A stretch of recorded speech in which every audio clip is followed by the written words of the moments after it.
never die. And this monster starts running right at me. Annihilated by nuclear bombs.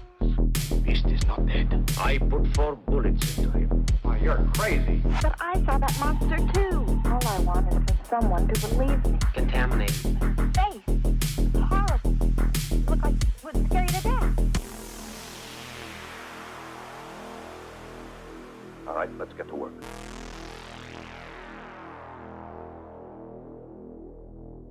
Discord, on your phone. Yeah. But I'm surprised, but the forward-facing camera is usually not near as good as as these. Yeah. As these GoPros. Yeah, it's a 4K, it's 60 FPS, and Yeah. it's going through a cell phone. Well, no, the video processing, well, I don't know. I guess it dumbs it down. I don't know. Anywho, welcome everybody. Welcome to season 2, episode 8. Yes, episode 8. Yes. If you haven't noticed by now, we have a little bit of a format difference. Been dealing with internet issues at my end. Yes, we were not able to broadcast Sunday night on Twitch, but here we are anyway. Yeah, by the majesty of my freaking hotspot, I'm hoping this thing holds. I guess I should. No, I don't want to fuck with it. I don't want to mess with it. I'm just gonna leave it be. I was gonna plug it in, but I'm just gonna leave it be. We're running. Our Discord connection is running on my hotspot, and it seems to be holding pretty well. So, we're gonna leave it there. Geez, yeah, really just flabbergasted that the internet still is. It's gone in and out twice now, so we're just gonna stick with the hotspot for tonight and deal with this, and we will upload later. So I'm sorry for those that watch on a regular basis on Twitch. Sorry, y'all. We just internet issues. That's the way it goes sometimes. So, geez, I can't even do the freaking song, the shirt song. Oh man. Geez, yeah. If I knew how long it was, we could fake it and put it in later. I might be able to patch it in if you're willing to wait a few minutes. Nah, it's all right. We can skip it this time. What shirt are you wearing today? Yeah. So yeah. See, the whole thing gets messed up because the internet's out. So what shirt do you got? Oh, it's yours. It's one of yours. Mine. Wearing one of mine. Oh, okay. So now the power. Yeah. So on the power symbol so makes sense now. I get yeah. it. So on the fronts, it's the on symbol, like my like the way my logo is for me. You know, the O is always an on symbol in Aeon. Yeah. And so I made the shirts up like this on the front, and then on the back, it has the full. Let's see it. I'll show you. Pray tell. I'll show you. Yeah, let's see I'll show it. you because I'm super proud of these. It looks good. All right. Oh. Turn around. Oh yeah. Oh yeah. Yeah. There we go. Yeah, that's great. Yeah, it's awesome. Got the name logo and the full print on the back. Because to me, I mean, the merch is cool, but I'm not super.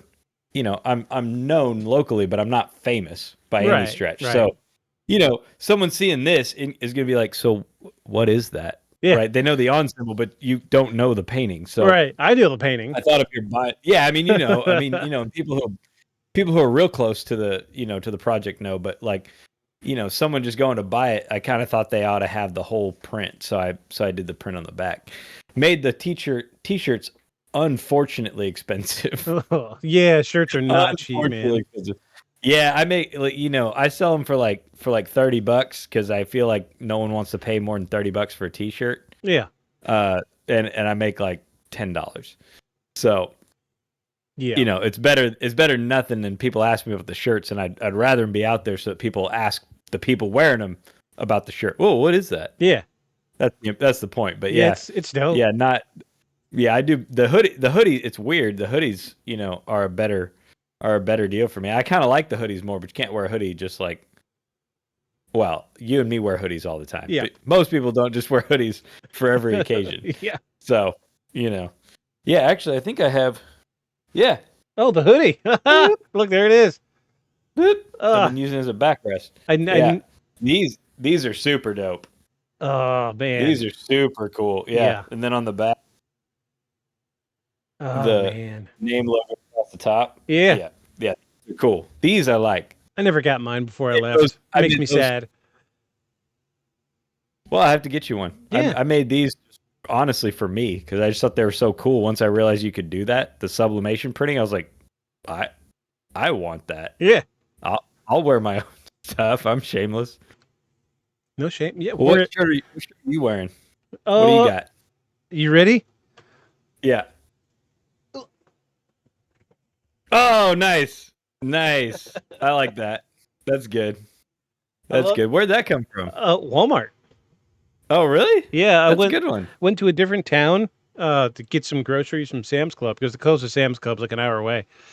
And Oh, yeah. we're bulk buying now. And I saw it. I was like, yep, this one, this one, this one. And of course, the other two I bought. One was the Sonic and then the other one was the Kirby. And you wore those back to back. So those went to the bottom of the pile to get rotated in for next time.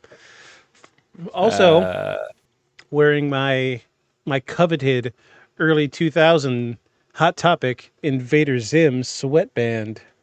Oh, nice. So, Nice. Yeah. So I Googled it. Does So Hot Topic even still exist? yeah, it's still there. It's nowhere. It's nothing Is like it? it used to be. Funny thing is though, every time I find something that I used to wear 20 years ago, I Google it just to see if it's increased in value. Uh-huh. And my G word assistant's like, oh, I used the G word. Sorry. I G worded it to see. I was like, cool, the sweatband. I'll wear it because I'm doing the shirt tonight. And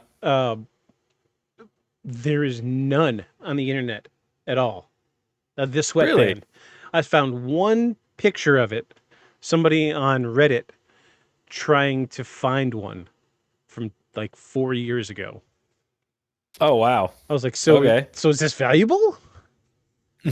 my sweet preciousness.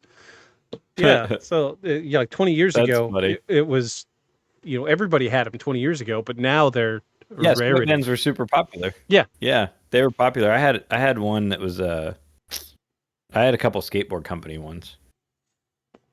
Everybody. Because Yeah. everybody was wearing them when you skated. So yeah, I had a couple. I think I had one from I can't remember the name of the company, but they always had super simple. It was Enjoy. Yeah. Enjoy boards. They came out with a board that was called the Dingleberry, and it was like a brown starfish with like a hair and a little brown it was all like flat Yeah. vector stuff, and it little Dingleberry. So I had a Dingleberry band. I thought it was, This is one of the nice things about living here is there is a prominent skate scene. So Oh, really? in the Okay. same town an hour away where the Sam's Club is, there's a mall, surprisingly enough, a mall that's still thriving. And and there's this chain of skate shops called Zoomies. oh, that's a good name. And they sell nothing, it's exclusively skate gear. And I've got a sweet jacket. You would love it. It's one of the newer skate brands called Killer Acid. And just incredible artwork. And I got this sweet bomber jacket with this giant embroidered patch on the back of like a melting skull. And like he's looking up and like a hit of acid's dropping in his mouth. That's And cool. I like that. Black with, so the jacket is black with like gray spider webs and neon green accents. And, oh man, awesome jacket. It was I like like that. it was like a $300 jacket. I got it for like $70-$80. I was like, Oh, yep. nice. So every chance I get, I try to wear it. But I have one of my hoodies from middle school, independent truck company hoodie from from the late 90s, still intact. It's got a few holes in it. It's old, but I Googled it just like, oh geez, I used the word again. No, stop. Was that an independent boards? Independent truck company. It wasn't by the board, the skateboard independent. Yeah, they started off just making trucks. Oh, okay. The trucks okay, on the gotcha. skateboard, the thing that holds the wheels. Yeah. They started off just making trucks. So I looked it up and the hoodie is worth like $500 now. Wow. But it's my baby. I've had it for over 20 years. Yeah, So- I mean, you can't get rid of it. That's So- funny. That's so- fun. I'm always surprised at the stuff that people want that we had. Yeah, Like they want now. I'm like, I paid like $15 for it. yeah, I was gonna say they're like $15 for hoodies back then, $10 for t-shirts. Like, And it was name Yeah. name brand too. It was, independent was huge back when we were Yeah, but much younger, but but now none it's of us had any money, so they knew that if they put out a $40 hoodie, no one would buy it. Yeah.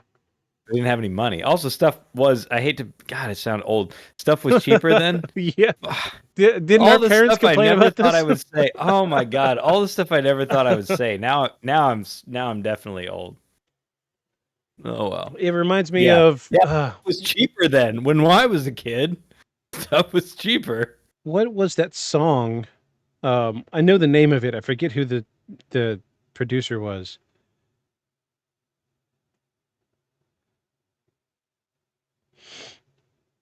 Baz Luhrmann. He made this song in, oh geez. Let me find out when this came out. You know what? I got a microphone. Let's use it. When did Everyone is Free to Wear Sunscreen come out?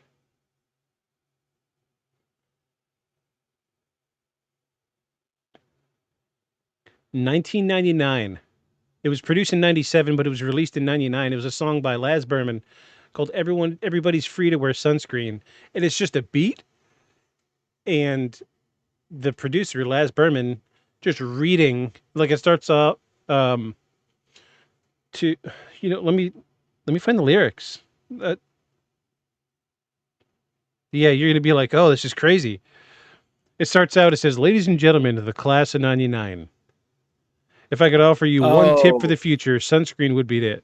A long-term benefits of sunscreen have been proved by scientists, whereas the rest of my advice has no basis more reliable than my own meandering experience. I will Yeah, I've dispense heard this that advice to you now. Yeah, I've heard that one. And then it's just him Yeah. talking. Yeah. But there's like tons of like, I say old people advice, but it's stuff that we heard growing up that makes me think, oh, geez. I hear that stuff growing up, and now I'm dispensing that. Now I'm saying it. Yeah. Yeah. And I thought, yeah, I was always like, whatever, you don't know. And now I'm saying all this. Phenomenal song. Yeah, like, oh, geez, man. This song actually gets me emotional when I listen to it. So, not to get us, not to cut the flow, but we completely forgot the intro. The intro, yeah. Hello, welcome. My name is Victus, I'm Aeon, and we are your intrepid paranormal investigators. It's a crazy night tonight. Tell us why Paul is in here. Yes, yeah, and on top of internet problems, Paul is in the rest of the office, but he has a full-on trial tomorrow, starting at 8. And he is still finishing getting his exhibits together, which he's been working on this thing all weekend. And it's the law firm. But our podcast doesn't make any money. Yeah. The law firm does. So he said if he can get it done, he'll jump in for some opinions. But nothing we can do about it. It bums me out because he wore that shirt last week because he thought we were. Yeah, he did. We were talking about what we're talking about this week. Yes. We need to. But this is still beyond the shadows, and we are still here. Yeah. To have an adventure into the unknown. So, why don't you tell us a little bit about it? So we are talking about the Amityville Horror House tonight. Ooh. Yes. So it's going to be very famous. It's going to be bare bones tonight. I can't pull up any video or pictures. I had a great video too, and when we get to that point where I was going to show you the video, I will tell you about it. Maybe we'll watch it next week, just to fill a little void. But I'll tell you what I can about it. But I mean, everybody knows about the Amityville Horror. I mean, it's covered by several movies. Geez, so many movies. Oh my gosh! And didn't the whatever franchise, didn't they do a version of the actors from that have been playing those two famous paranormal Yeah. investigators? Didn't they do one with Ed and Lorraine? Ed and Lorraine Warren. Yeah. Yeah, Ed and Lorraine. Didn't they do it with those two actors? I'm not sure if they were part of. Because I thought dude that played Ed was in one of the new Amityville. So one of the many remakes. The last one that I saw was the one with Ryan Reynolds. Okay, I haven't seen that one. It was. I remember watching it when we lived together. So okay, well that's kind of a stretch to have a yeah, have Ryan Reynolds. Was he played the dad? Yes. Wow, that's a stretch. Have you seen the guy? Yeah, one of that's a stretch. One of many. So the original movie came out in 1979, and then a sequel came out in 82, and then a remake in 3D came out in 83. And then in 3D in 83? Yeah, right. Wow. And then there was Amityville 4 in 89, the Amityville Curse in 1990, Amityville It's About Time in 92. I've not heard of any of these. I haven't either. Amityville A New Generation in 93, Amityville Dollhouse in 96, the Amityville Horror in 2005. Now we're getting into ones that I've seen. Yeah. The Amityville Haunting in 2011. Okay. The Amityville. Is that the one that you saw? I think the one I saw was in 05. Wait, I got to look it up. Okay. We still got a couple more to go. The Amityville Asylum in 2013. The Amityville Death House in 2015. The Amityville Playhouse in 2015. The Amityville No Escape 2016. Amityville Exorcism 2017. And the Amityville Awakening in 2017. Jeez. Oh my god. All these Holy crap. Okay, so they bled this highly. They bled this to death. Yeah, I was gonna say so highly Hollywoodized. I think, yeah, 2005 was the one with Ryan Reynolds. This was. So I think the 2017 is the one that I'm thinking of. Which one? But I'm not sure. Awakening. Yeah, that was the most recent one. Yeah, I think that's the one I'm thinking of, but I could be wrong. And and all of these cover the same family. There was two families. I didn't know this. There was two families. Okay, I thought there was one. No, there was two. But then there's also stuff with Indian burial grounds, Native American burial grounds. It's wild. Yeah. People just love building subdivisions on Native American burial grounds. Yeah, this was the first movie that did the blankets weren't enough, so we just gotta keep it. Yeah, we didn't give them diseases for nothing. Yeah. This was the first movie that kind of, I don't want to use the word romanticized, but horror romanticized the idea of building a house on top of a Native American burial ground. This was the first one to do it, right? That I can recall. Okay. Okay. But they really played it up in the 05, the Ryan Reynolds movie. They really played it up, the Native American burial stuff. Wait, wasn't Pet Sematary in a Native American? No, that was just the Pet Sematary. It's just because they buried a lot of pets there, but anything you buried there would come back to life. Oh, yeah, that's right. That's right. Yeah. Geez. So love of pets is strong. Tell me about it. Love of pets is strong. Yeah. Especially after finding my new pet in the yard this last week. Oh, yes. Wild. Yes. Still just blows me away. Yeah, I forgot about that. I talk to him. I say, I take the dog out in the morning and I say, "Hey, Sam. How you doing, Sam?" That's cute. Try to be friendly to him. He's here. He was here before us, so this was his home before it was ours. So, we're just going to get into the history of it, and we're going to talk about two families that live there and some of the things that I brought up, or that I came up with during my research. Golly, I really, really wish I was able to find this, or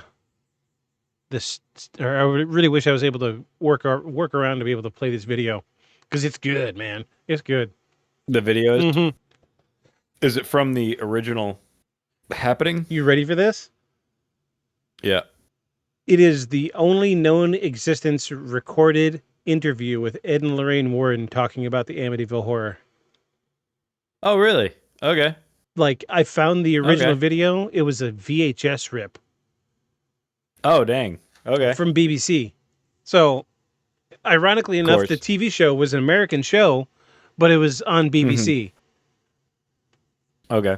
Makes sense. I mean, it's old enough we could probably Yes. get away copyright-wise with playing the entire thing, but it's like a 45-minute long video. We're not going to watch the whole thing.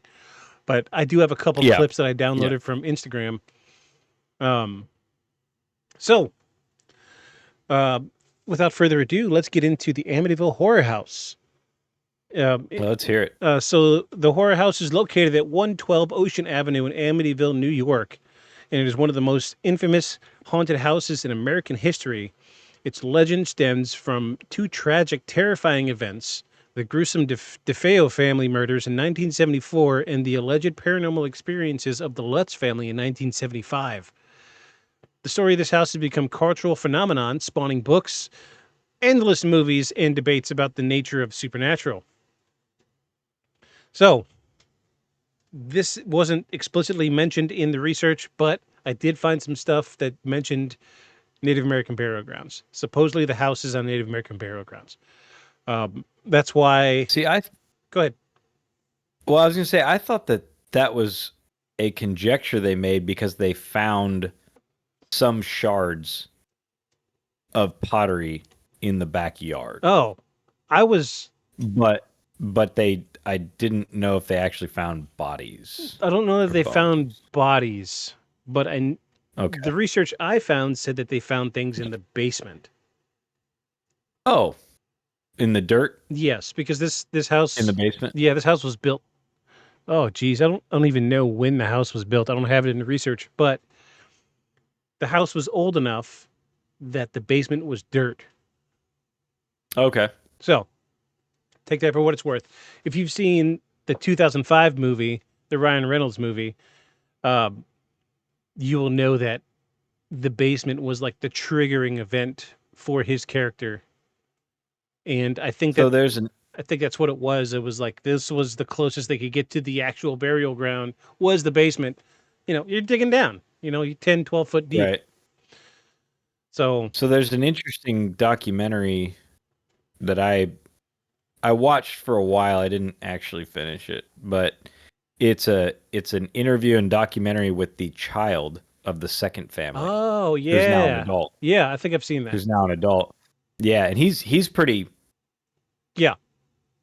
I mean, he's out there. Yeah, they said He's a little messed up from the experience. they said all of And the children. and his stepdad was sort of a jerk. Yeah, they said all of the children were like. I think the daughter was so emotionally damaged she refuses to do interviews. Yeah. The young son.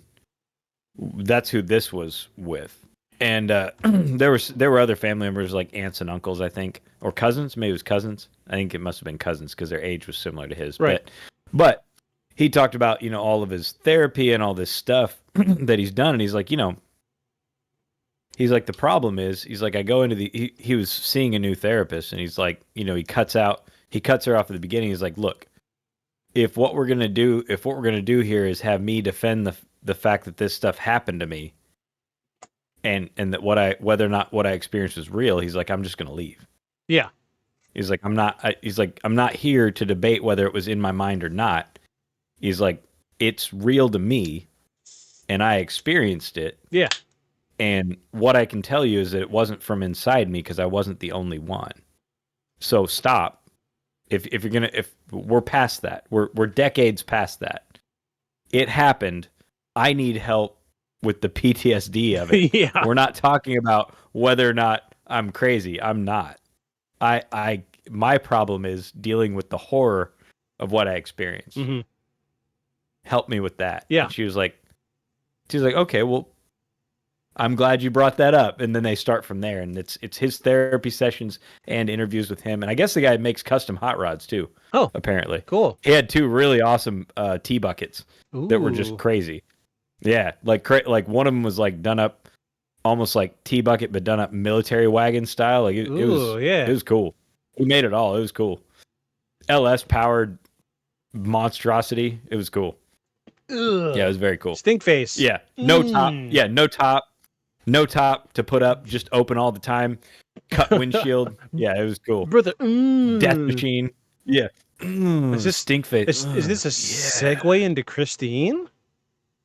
No, no, that'd be funny. That'd be funny. Is it all connected? Was that a Bel Air? Yeah, Was yeah, that yeah. haunted Bel Air. Yeah. Yeah, another oft hot rod thing. Yeah. Yeah. Good times. Yeah, unbuyable now. Of course, yeah, yeah. Yeah. So, we're gonna start with the DeFeo murders. The origins of the. Oh, that's right. I forgot. Never mind. Yeah, I was only remembering the second family who experienced the haunting part. I forgot. Yeah. There's I forgot all about this. There's a whole murder part of it. Yeah, I forgot all about this. Yeah, go ahead. So the origins of the Amityville Horror began in November 13th in 1974 when 23-year-old Ronald DeFeo Jr. took a .35 caliber Marlin rifle and systematically murdered his entire family. His parents, Ronald Sr. and Louise, and his 4 younger siblings, Dawn, Allison, Mark, and John Matthew, as they slept in their beds. The horrific crime shook the quiet suburban community and Ronald Jr., also known as Butch, initially claimed that he had heard voices urging him to commit the crime. Kill yourself and others. Yeah. Kill yourself and others. Kill yourself and others. Okay, so this is, it's funny you say that because so the guy that built the house, his last name was Ketchum. Okay. He, apparently the lore says that he knew it was a Native American burial ground, but he said, I want this glamorous house and this is where it's going to be. And supposedly he was into black magic, all this other stuff, and necromancy, things like that. And so the lore goes that he knew about the Native American burial grounds, and that's part of the reason why he wanted to build there, so he could play with the dark entities that were there. So, oh wow, one of the little-known reported pieces of evidence about the subject is after the DeFeo murders happened, on the door to the basement, on the back side of the door. So if you're in the basement looking up the stairs at the door, on the back side of the door, he wrote the words in blood, "Catch 'em, kill 'em."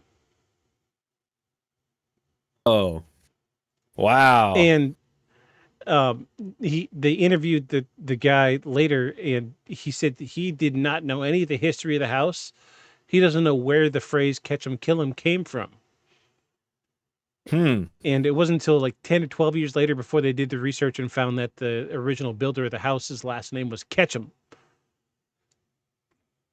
Wow. So there's that. Also, I guess I have a lot of questions of how he went around with a hunting rifle and managed to kill everybody in their beds with nobody waking up and running down the hallway. Yeah, that was a big contested point in a lot of the research. How are you going to kill an entire family? So what, 4 kids? 4 kids and 2 parents. Yeah. In their beds with nobody getting up out of their bed. Middle of the night. Middle of the night. So we'll touch on that. Okay. Okay, good. So investigators found all 6 victims lying face down in their beds, shot in the back. There were no signs of a struggle, nor were there any immediate explanations as to why none of the neighbors heard the gunshots.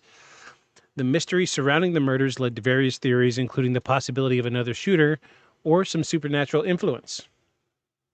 DeFeo Jr. was arrested and later convicted of 6 counts of second-degree murder. He was sentenced to 6 consecutive life terms in prison, where he remained until his death in 2021. However, the details of the case sparked numerous debates and alternative theories over the years. So personally, I feel like there is a supernatural factor to it. How else could you shoot somebody in a bedroom? So my house is nowhere near as old as their house, but it's still an old house. I can hear what my wife's doing in the next bedroom, and I know she can hear our conversation. Mm-hmm.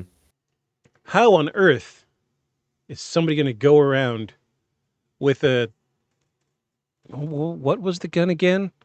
35 caliber Marlin rifle? Let me look that up. Let me see what it looks like. Be the same size as you said a 35? Yeah. Yeah, so it'd be like a 35 with a long shell. 35 Ooh, handgun, but with a long shell. it's like a repeater. Yeah. So that's about what I thought. Yeah. Yeah. So either So that's like the Old West repeater was a 45 long shell. yeah. Like the classic like Springfield rifle was a 45 with a long shell, so that's slightly Yeah, here down. you go. That's a better picture. Yep. Yeah. So a repeater, either way, 35 caliber. That's huge. So like, I could hear a 20 coming from Big holes out the miles down the road because there's lots of hunting in my area.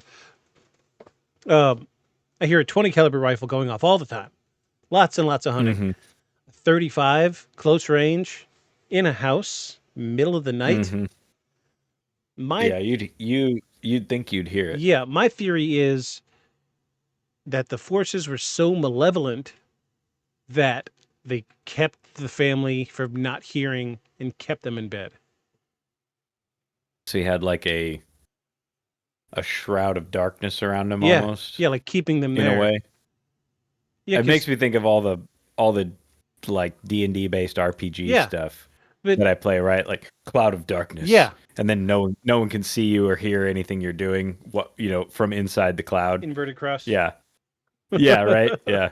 That's what it Yeah, makes me think of. yeah, Makes it's me think of stuff from Oblivion. so it's like my train of thought is if there's a paranormal phenomena that could keep you from hearing something, like say there's 5 of us doing an investigation in a house. I'm in the second floor, you're on the second floor, but I'm 2 rooms down. Oh, I just heard beating on the wall and I've got it on film, but you didn't hear anything.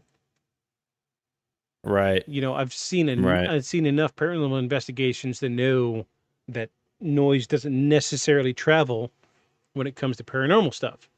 Mhm. So begs the question, is there something paranormal that's keeping the sound from traveling? And was that a factor here in this case? Food It for almost makes me wonder if it's not. I mean, in the case of the gun, I feel like it had to be something like that. But I think sometimes in the case of like knocking or footsteps or whatever, yeah. I wonder if the paranormal influence is more like influencing your mind, Yeah. right? Like it's intended for the one Yeah. observer. And so it's not even a sound out here sometimes. It's something that you heard because it's communicating directly, especially Right. with some people who seem to be more sensitive to that. Yeah. Yeah. Um, Absolutely. Yeah. It have you ever met any sensitives, by the way? I've met some people that have that I never have. That's why I I've asked. met, they were younger, so I was a little skeptical. Like Mhm. 14, 15. Mhm. I was boom, transition. We're back. Yeah, Hello. it's not quite as glamorous when we don't have OBS running and I can do the stuff. So before I forget, I forgot to mention, we were talking about books earlier. Mhm. So do you remember back when we were living together how I was such a big fan of Malcolm Gladwell? Mhm. He's got a new book Yeah. out. Okay. So his first book was called The Tipping Point. Yeah. Talking about how when insert subject here reaches a certain tipping point, it creates a completely different outcome. Everything's normal up to a certain point, and then bam, everything changes, complete opposite of what you think. Phenomenal book. If you Okay. haven't read any of Malcolm Gladwell's, folks, go out and read any of his books. Phenomenal author, an absolutely astounding researcher. This guy is such one of the best researchers I've ever read. And so it's been 25 years since he released Tipping Point.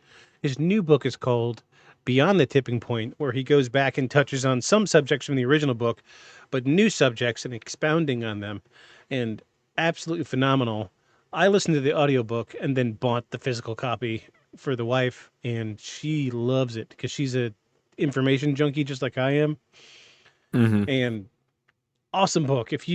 Listen, if you've got Spotify Premium, audiobooks are included, and this new book is on there. So listen, do yourself a favor, listen to it. You would love it. Great book. Great book. I've read all of his books. So, anywho, it's where were we? Yeah, the gunshots. Yes. So, in the The unheard gunshot. in the 2005 movie, so when Ryan Reynolds' character was going around murdering his family, he was possessed by the father of the DeFeo family. Or no, he was possessed by the demon that possessed the father of the DeFeo family. Heavy air quotes. And he was recreating the event from 1974. Oh, okay, so it was the dad Yeah. that killed his wife and the 4 kids. Yeah. Well, he killed his parents, Ronald Sr., Louise. Okay, so and it wasn't the. Oh so yeah, it wasn't the dad. So he killed his parents and his 4 younger siblings. Okay, so Ryan Reynolds is possessed by the DeFeo kid. No, he's possessed by the demon that possessed Ronald DeFeo Jr. Okay, the kid. Yeah, so it was 2 parents, 5 kids. One of the kids was possessed, killed everybody. Okay, gotcha. So, in the movie, he was repossessed by the same demon, and he begins to recreate the events from 1974.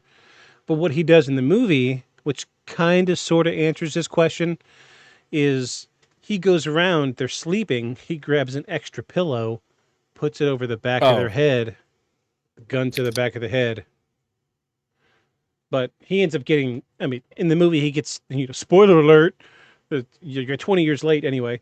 If you haven't watched it now, you weren't gonna. Yeah. Too late now. Spoiler alert. He gets stopped before he kills everybody. He does kill one person in the movie, but he gets stopped. Gotcha. And I'm going to say, Ryan Reynolds in a horror movie, he's got this like crazy look in his eye that I can picture to this day. Because it was... He's a good actor. Oh, he's phenomenal. He's underrated. Yeah, he's underrated absolutely. for serious content. Yeah, Deadpool's great. Because everybody knows him for his jokes. Yeah, Deadpool's great. Don't get me wrong, but you need to go and see this Amityville movie with him in it because it's so good. He does this thing where he'll, so we're used to what we see with Ryan Reynolds today.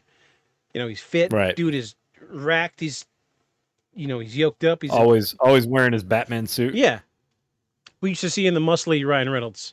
And back then he was like average Joe, like me. He was a little overweight. He was, he had a little, and I remember this scene, it just keeps playing over in my head where he was there with his son after they moved in and he was cutting wood for the wood stove. And he's like, hold that log and I'm going to split it. And he was like, last second. And then he would go to pick up the axe and he would, but when he would do it, it was like a slow motion thing and his face was a little overweight. So he would jiggle a little bit. And, dude had evil eyes. Yeah, dude pulled off the horror thing really well. I was very, very pleased with his performance in that movie. Great. But the story goes that he was possessed by the demon that possessed the DeFeo Jr. Ronald DeFeo Jr., the original murderer. So some of the theories and confessions goes that one of the most puzzling aspects of the DeFeo murders is the question of how 6 people were killed in their sleep without waking up or attempting to flee. Some experts speculate that a second shooter may have been involved, possibly a family member or an unknown accomplice. In later years, Ronald DeFeo Jr. changed his story multiple times, providing conflicting accounts of what happened that night. In one version, he claimed that his sister, Dawn, played a role in the killings and that he only killed his parents. In another account, he stated that he had been manipulated by demonic forces. These inconsistencies have led some to believe that the full truth of DeFeo murders remain unknown. The crime scene also presented anomalies, such as the lack of sedatives in the victim's systems and the improbability that gunshots from a high-powered rifle went unheard by neighbors. These unresolved details... Say? Well, to be fair, though, the lack of sedatives in their systems, I mean, yeah, per the, forensic lab work available at the time. Yeah, in the 70s. Yeah. Yeah, they were looking for like 4 things. Yeah. Where, I mean, they could probably tell there wasn't barbiturates and, Yeah. and stuff like that. But Opioids, even yeah. then, the lab testing wasn't super reliable anyway. What's that fish that paralyzes people? Oh, the pufferfish? Yeah. Yeah. That you eat as sushi Yeah. if you're super daring. Yeah. I've eaten it. Have you? Yep. That's cool. I have not. I've never seen a place that had it. There's a place here in town. What? Yeah. That's cool. Yeah, I'd do that. It's a really, really hip sushi place. If you ever come visit, I would take you there. I like defying death. I mean, Sounds fun. surely by then, by the time you get here, the menu would change a dozen times. But Oh well, I mean, call ahead. it's changed in the last 2 years we've been here. Oh, has it? Are they yeah. one of those sort of things? Mhm. They have a rotating. Okay, gotcha. And they're also one of those places that they open at 4, but they don't serve sushi until 5.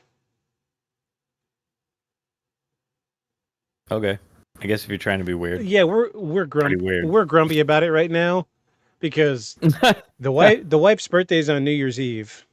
So not last year, but the year before, we went there for her birthday. It's the place that we like to go. It's a nice place. It's small, seats like 25 people max. Mm-hmm. And so we go for an anniversary, everything. So we went for her birthday year before last. It was great. We had a blast. We go for my birthday every year.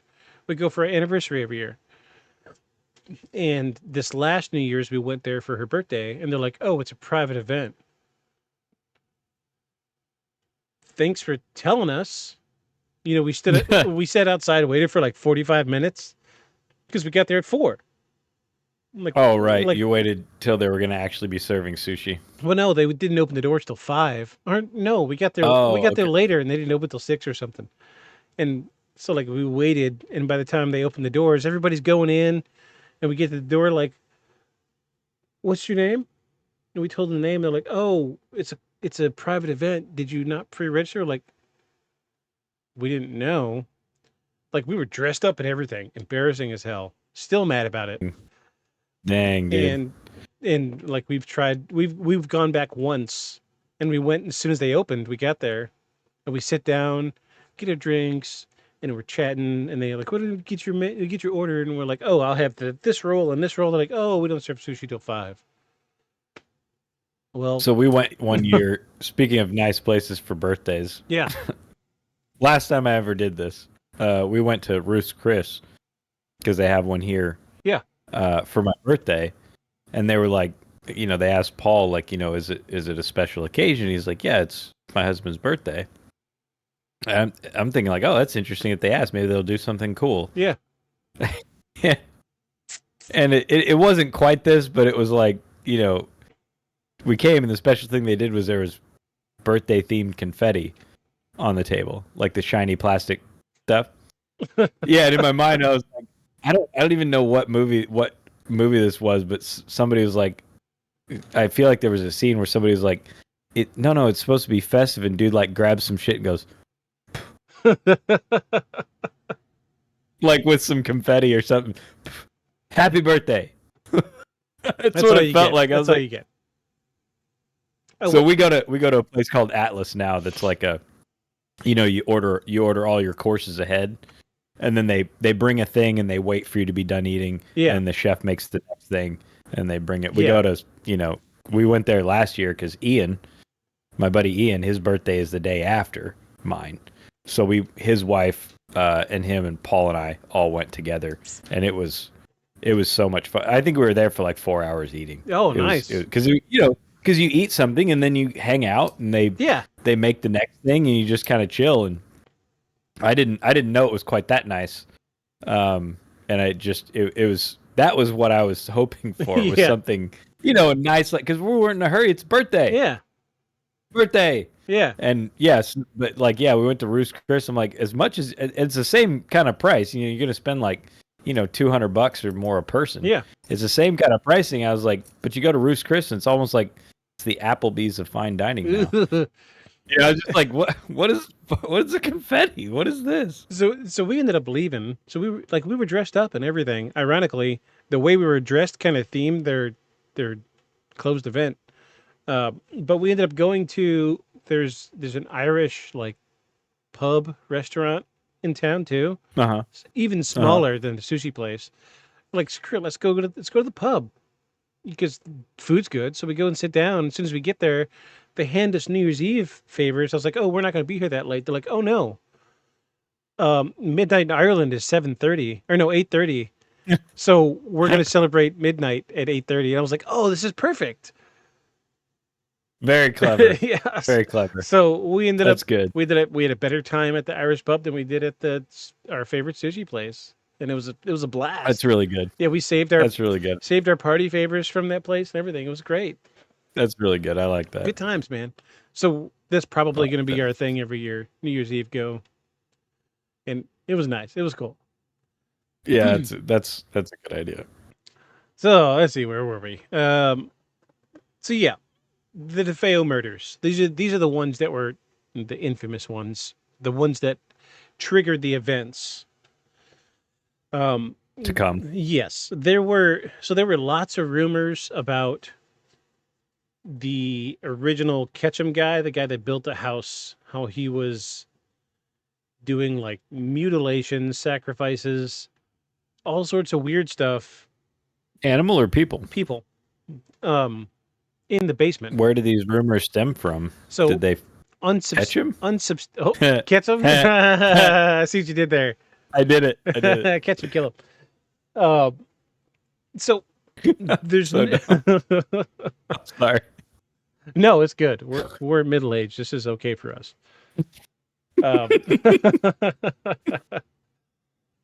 Kids, you're gonna get this one day.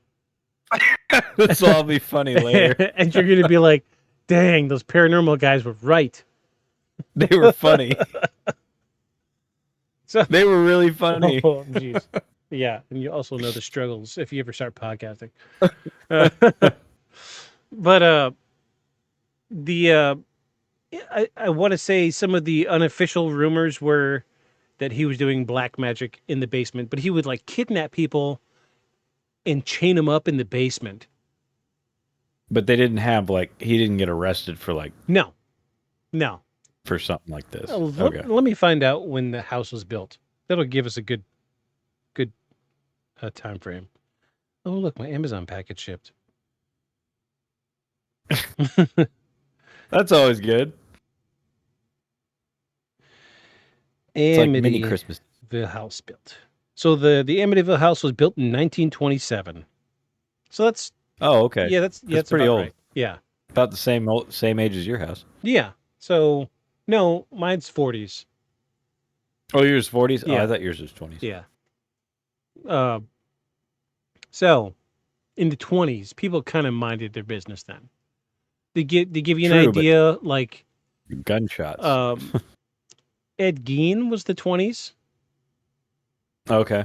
And dude, I mean, he didn't really kill anybody except one woman towards the end, but he was grave robbing and making people's faces into lampshades, and everybody just minded their own business. Right. Yeah.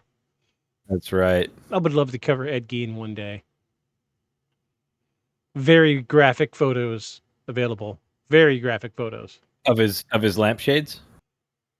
He reupholstered every piece of furniture in his house with human skin.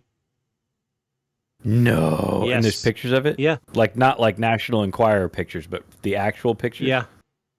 Dude. Wow. Yeah. Nightmare fuel. Absolutely. Yeah. So, like Yeah. the character for Buffalo Bill from Silence of the Lambs Mm-hmm. was written with the train of thought of Ed Gein. Okay. Because Okay. Buffalo Makes Bill was sense. making the woman's skin suit. Yeah, the person suit. Yeah, and Ed Gein was doing that. He had a perversion where he wanted to be a woman, so he was cutting up women, making a woman's suit. Wow. But he only killed one person, but he was like grave robbing and cutting up corpses and taking their skin. Dang. And he made Yeah, the people couch just really sets my a imagination whole on fire. couch, a chair, Yeah. lampshades, books, masks, Yeah, bodysuits. that really that's a lot. Ed Gein was something else. Also the template for Texas Chainsaw Massacre. Leatherface? Right. Yeah. Yeah. Yeah. Ed Gein. Dang. So, that was the DeFeo murders. Okay. This was the original from 1974. So later, just over a year after the murders in December of 1975, George and Kathy Lutz purchased the house for the surprisingly low price of $80,000. To be clear, this house was like 6-7 bedrooms, like 4-car garage on a pond, had a dock against the lake, really nice upstate New York. So it was like a yeah. Okay. Okay, I got you. I understand. You know what?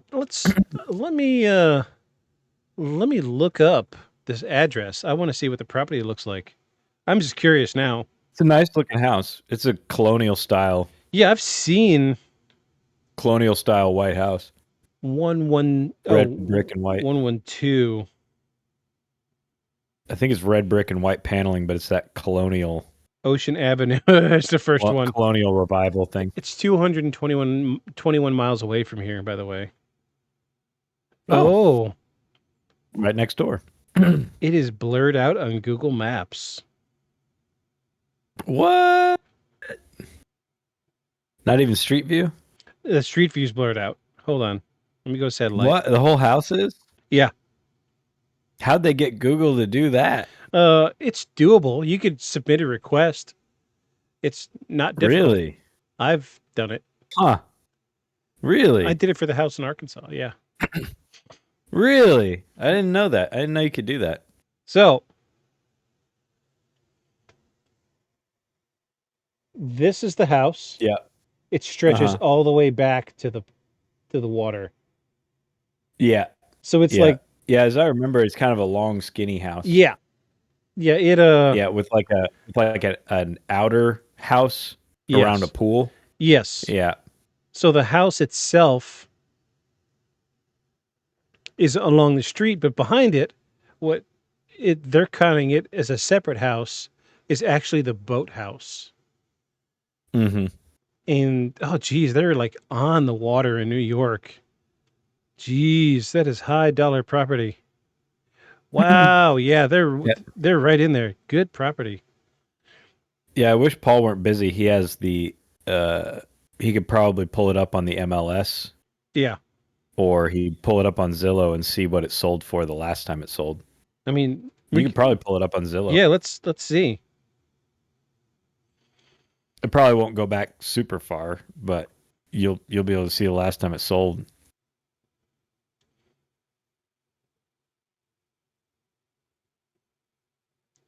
Ocean Avenue.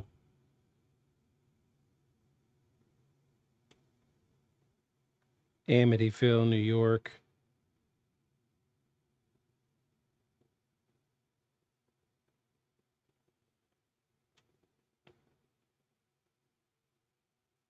Oh. It's blocked. No way. Yeah, wow. Wow.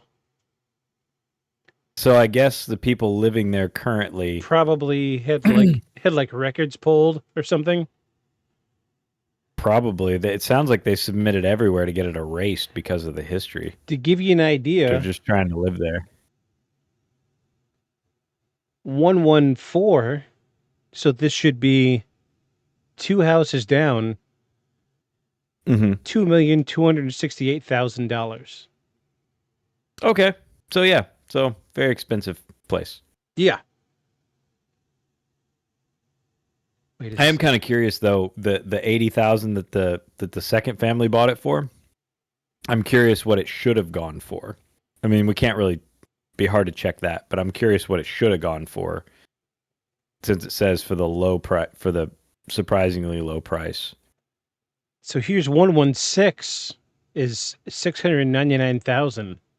So it almost seems like the closer you get to the house, the property value is going down. Interesting. Yeah, I wonder if they bought it for kind of cheap. Weird. Super weird. I'd buy it. Heck yeah. I mean, I don't have the money, but I'm saying I could think of 5 or 6 people that would be I interested. ain't afraid in of no buying it. ghosts. Yeah, that's right. I ain't afraid of no ghosts. Possess me. I'll start building We're stuff. MF and Ghostbusters around here. Yeah. I'll start building stuff with that energy instead of hurting people. Yeah. I'll go dig a hole. All right. Put up a couple of Tesla coils to disrupt the energy. Yeah, that's we'd right. be on it. Put a Faraday cage around your house. You'd probably be okay. Yeah. Cut that receiver. That's right. It's all about energy, electromagnetic energy. Yes. Get some good grounding in there. Get a lot of EMF waves going on to sort of stir it all up. They bought that house for $80,000 in 1975. Wow. So that's the price I bought my house for, and I live in the hood. And my house is falling apart. Well, I mean, it's not falling apart. It's not a new build, but yeah, no, not from the 1940s. No, no, we wouldn't call that a new build. It's not bad. I don't mind it. It's got some issues, but I love this house. It's a good house. Apparently, it's got internet issues.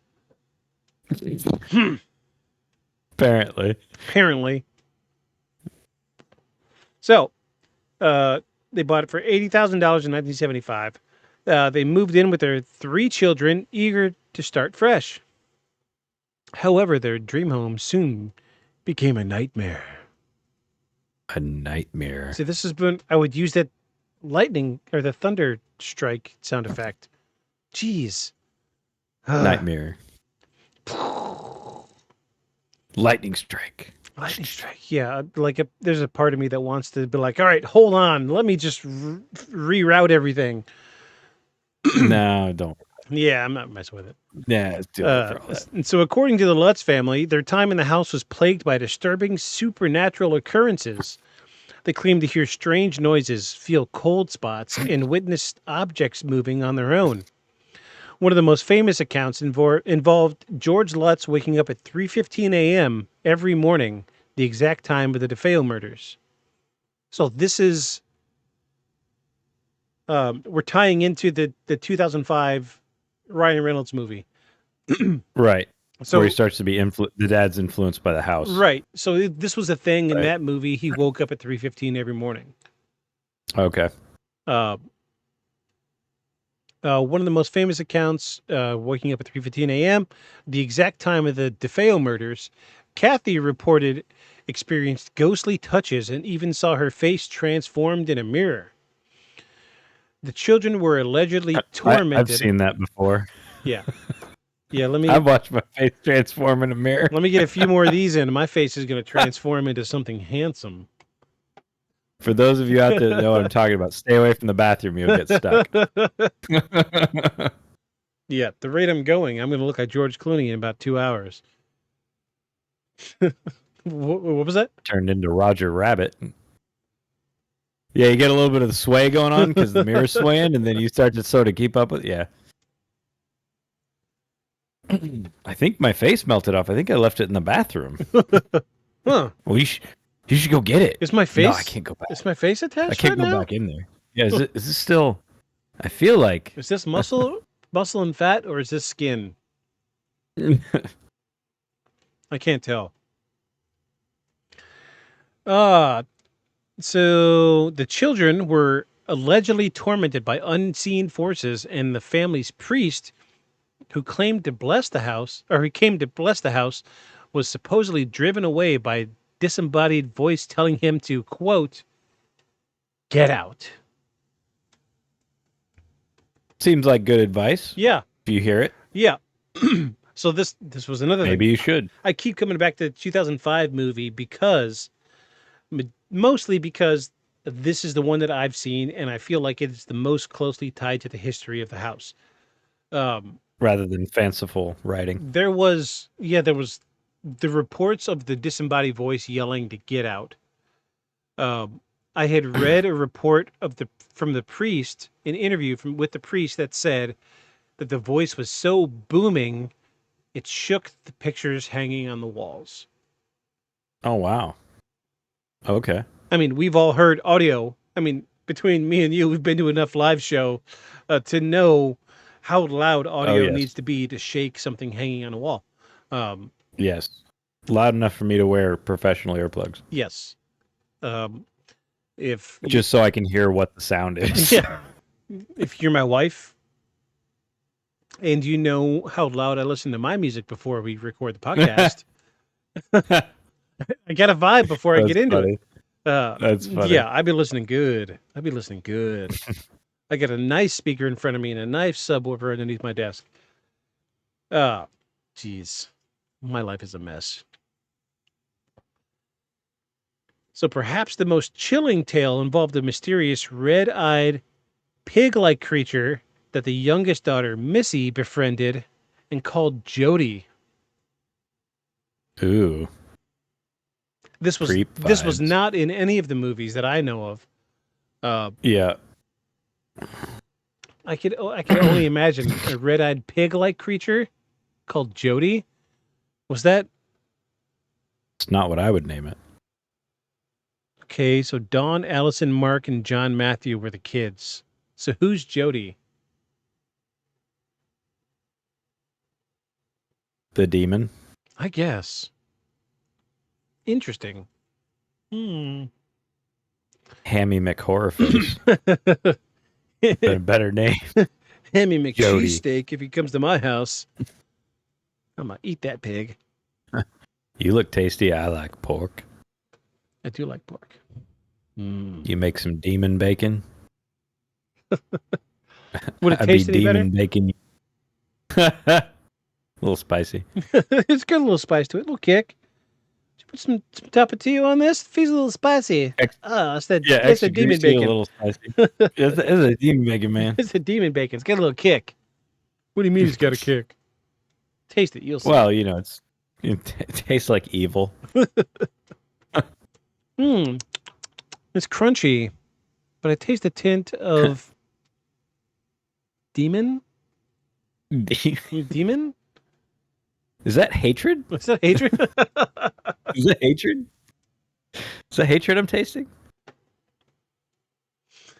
All right. So the Lutzes also claim to see green slime oozing from the walls, doors slamming shut on their own, and shadowy figures lurking in the hallways. The disturbances grew so intense that the family fled the house in terror after 28 days of living in the home. So I remember there was also some trying to, like in some of the investigations, they tried to, blame it on, gas leaks. Yeah. It's like the hallucination on like gas leaks and things like that. But I'm going to be really honest. Gas, while it will make you very sick, I don't think that they could pinpoint a type of naturally occurring gas in the ground that would cause that sort of hallucination. The only thing that might could is hypoxia, right? Lack of oxygen. Mm-hmm. But for there to be enough gas in the house to be a lack of oxygen, anytime you lit the stove, the house would explode. Yeah. So this was the 70s, so they didn't have, probably not electric stoves, probably a gas stove. Probably gas. Yeah, same with the water heater. Probably the furnace. A lot of things would have been gas, so they would have had gas in the house. But again, my issue with that is for there to be little enough oxygen in there because it's being pushed out by gas, for you to be hypoxic. I think it would explode. Yeah. Or at least have a fireball, rip through the house if it didn't actually compression the house outward. Absolutely. So I don't know if those are relevant explanations, but I know people have tried to blame it on all kinds of things. And then no one else experienced the hallucinations, as far as I know, other than the family and the priest. Yeah. And the priest wasn't in there long enough to become hypoxic. Right. And experience. Plus, booming voices is not the kind of hallucinations you're going to get from hypoxia. Right. Auditory hallucinations is not on the list. Yeah, it's visual. Yeah. Yeah, my mind goes to the hallucinations that people see when they're climbing Everest. Right. Yeah. It's like mirage-like. Colors. Mirage-like. Colors and like waviness and stuff from starving the brain, but it's not. Entities and ooze on the walls. Those are pretty vivid. Yeah. Descriptions. Absolutely. Yeah. Versus hypoxic hallucinations. What it is your brain is deprived of oxygen, so it's running on. Say your brain is a 6-cylinder engine. You're down to running on 1 cylinder, and we know that the brain will try to fill in the blanks the best it can. So it's going to take what input what it has and run with it, and stuff comes out crazy. Mm-hmm. So, but I don't know if this quite fits that. No, I don't think so either. But 28 days, can you imagine? 3.5 weeks of this? No, that'd be 3.5 weeks of staying in one spot and it being so bad that you just decide to leave. And here's the kicker. Yeah, I mean, they left without packing anything. They left everything in the house. Really? They got in the car and split. And they never went back to that house. I can't think of. I mean, I've also never had a house that I thought was, exceptionally haunted. We hear stuff in our current house, and the guy who built it did die in the house. Yeah. Of old age. Yeah. And he built the house. He was an architect. He built that house and a bunch of the houses in the area that we're in. He was like a contemporary of Faye Jones, right? Who did all kinds of crazy construction around here. But he died in that house, and I have heard. We've heard footsteps, and we've heard voices, and we've heard things sound like something fell. Yeah. Like a heavy thing. Yeah. And can't find anything that fell. I mean, it doesn't mean I didn't miss something, but enough stuff in the first 3 years. Yeah. For sure. That Paul was like, I kind of feel like it's a thing, but it never felt malevolent. Interesting. And I never could get it on recording, but yeah. I didn't know that. Yeah, but but that's the closest. But it was at night, or it was always in another room, right? Yeah. And the dog would be next to us, right? So it's not like, it could be the dog. And there's no attic in the place. The ceilings go up with the roof, and then it's drywalled. Yeah. So it's not like squirrels in the attic or that sort of thing. And we'll be upstairs and we'll hear it downstairs, right? Like it doesn't. It's wherever we're not. It's not like we're downstairs and it's always something upstairs. Yeah. And it's, in the last 2 years, I haven't heard anything. But another strange thing, when we first got Gus, the first thing he started guarding me from were things that were invisible. So if I was in the upstairs living room is a big square, right? And then the stairs come up this side, and then you have, a bathroom at the top of the stairs. And then you have the kitchen, and then the main living room is over here, right? And I would be coming out of the kitchen, and he would run up in front of me, put his paws out, and just start snarling at the other half of the living room. Ooh. I'm home by myself. Yeah. He'd just start snarling, like puppy yaps. He was like 8 weeks, 9 weeks old. Yeah. A little thing, this big. And then also he would sometimes he would it seemed like wherever I was in the living room, he would turn and guard against the other side of the living room in an empty house. Interesting. No noises. And sometimes while I was eating on the couch, the like dining room comes off of it into a little alcove by itself where I used to broadcast from. Yeah. And he would come up to it and he would sit and he would start barking at that room when I was eating on the couch. Mm-hmm. Like it happened probably 8 or 10 times. Weird. All the way up until he was like 3-4 months old, and then it stopped. Hmm. So, yeah, It's really weirdness, but never felt malevolent. Right. Yeah. I mean, the guy designed the house. I could, surely, especially since he died there, maybe he's just keeping tabs on his creation. Sure, I could see that. Yeah, and it is the the family. His family still lives in the main house. So like, to call this house a guest house, I mean it's like 3,000 square feet, but it is the guest house. Yeah. Of the like 6,000 square foot house that shares a driveway with us, right? And they're connected by like 7 garages, right? 4 on one side, 3 on the other. Between the two, that connect between the two houses. So his family, his daughter and her husband still live in the other house, and they still own the house that we're in. So, in the realm of things that spirits do, it would be not crazy, right, for him to be wanting to stick around. I wonder, how often do you talk to them? The family? I see him weekly. I mean, we know him real well. We have dinner with him and things like that. I'm going to give you a piece of homework. Okay. Next time you talk to him, if you can, bring it up. Uh-huh. See if they've heard anything weird. Okay. And see if okay. see if they'll let you record the conversation. I would love to hear it. Okay. Yeah. I'll see if he's into it. I'll see if the husband, I guess it would be the ghost's son-in-law. Yeah. Is into it. Yeah, it's you feel it out, see if it's cool, and if it is, record the conversation. It'd be worth. Okay, because it'd be a great conversation piece for sure. Yeah, because it's I hadn't actually thought about that until you mentioned like 28 days of haunting. I was like, well, I mean, I've never experienced a haunting that was like goo coming down the walls and like, red-eyed creatures, and shadowy figures in the house. I've never seen that.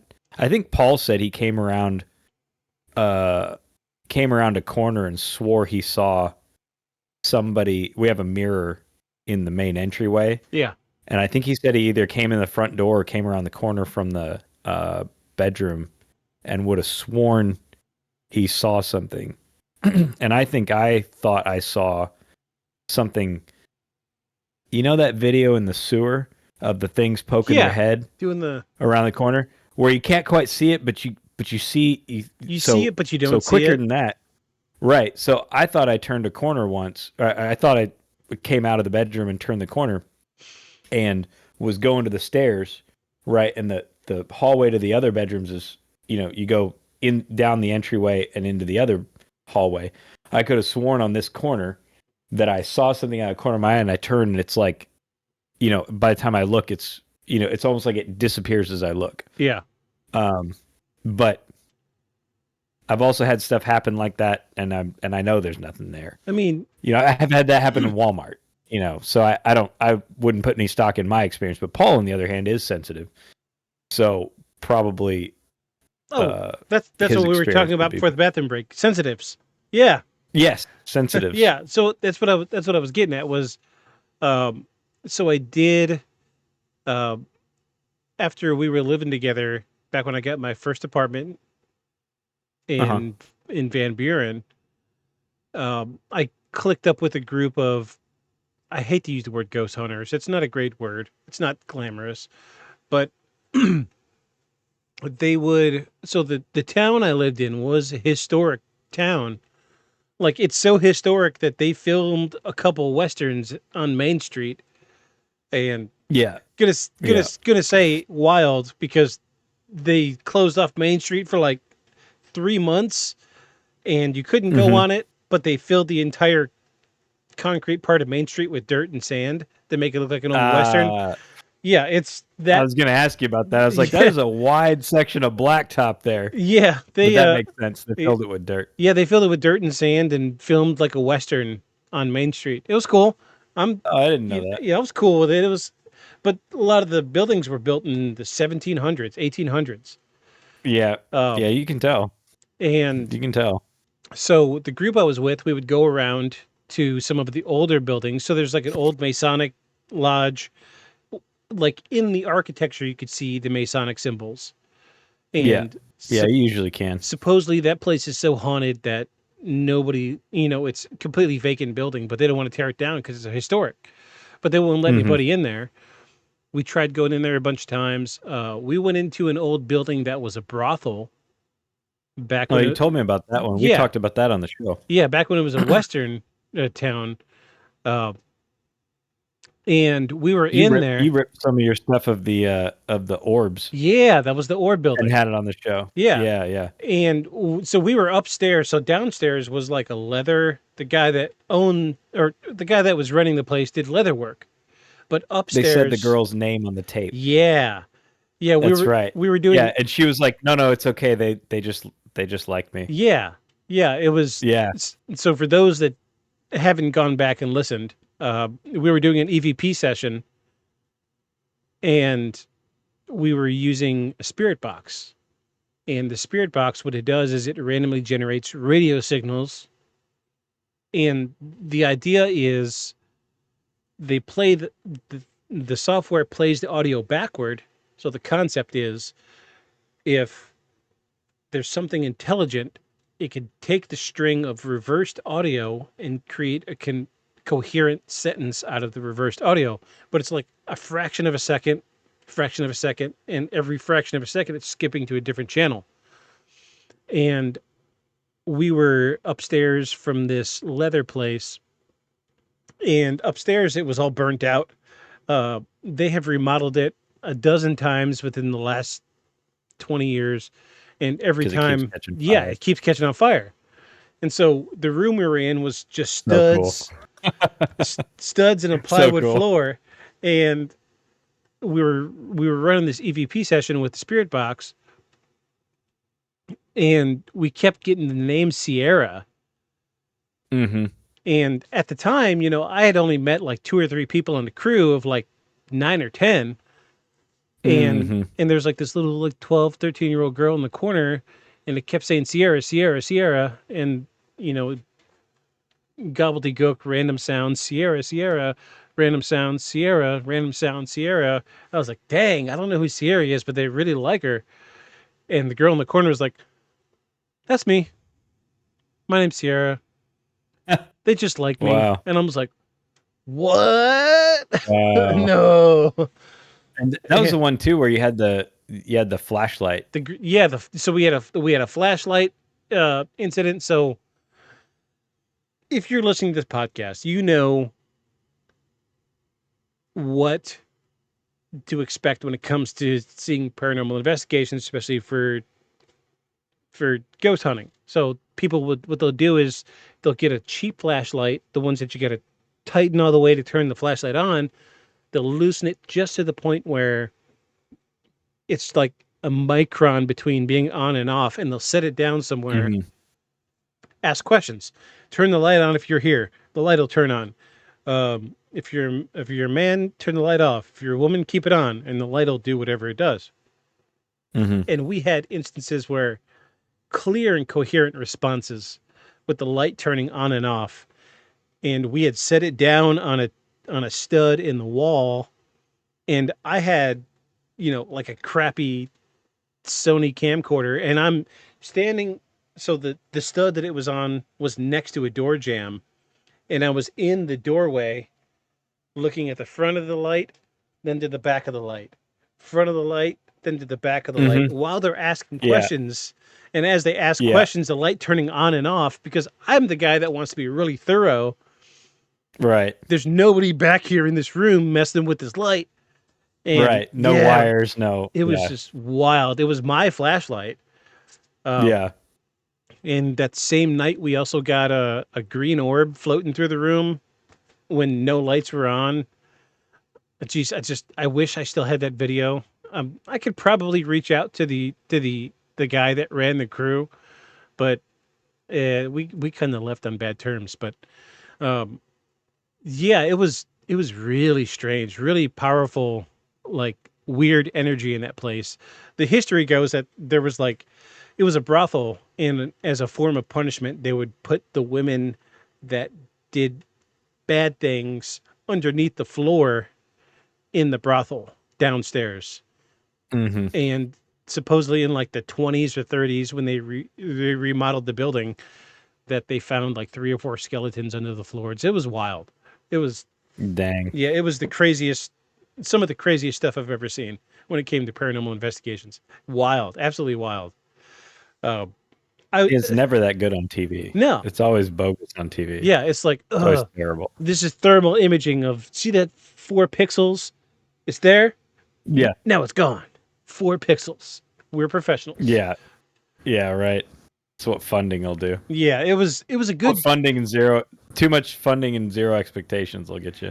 It was a good group. I really enjoyed when I was with them, but I worked during the day, and then on the weekends they were like, "Oh, Friday night we got something, Saturday night we got something, Sunday night we got something," and then I have to go back to work Monday morning, and it was just too much. I couldn't keep up with it. You know, I was like, "Y'all ain't paying me, so I ain't gonna stick with it."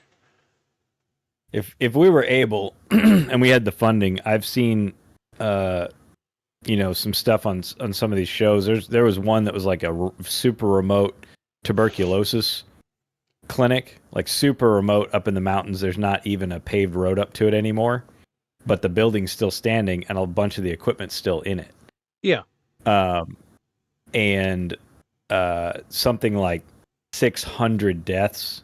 Yeah. In the time that it was open or something like that. And tuberculosis is a pretty agonizing death when you still had to die from it. Yeah. And it's like, windows busted out, no electricity, all this. I had this vision in my head of us going and doing like a guerrilla camp kind of thing, like have a camp outside and a camp inside.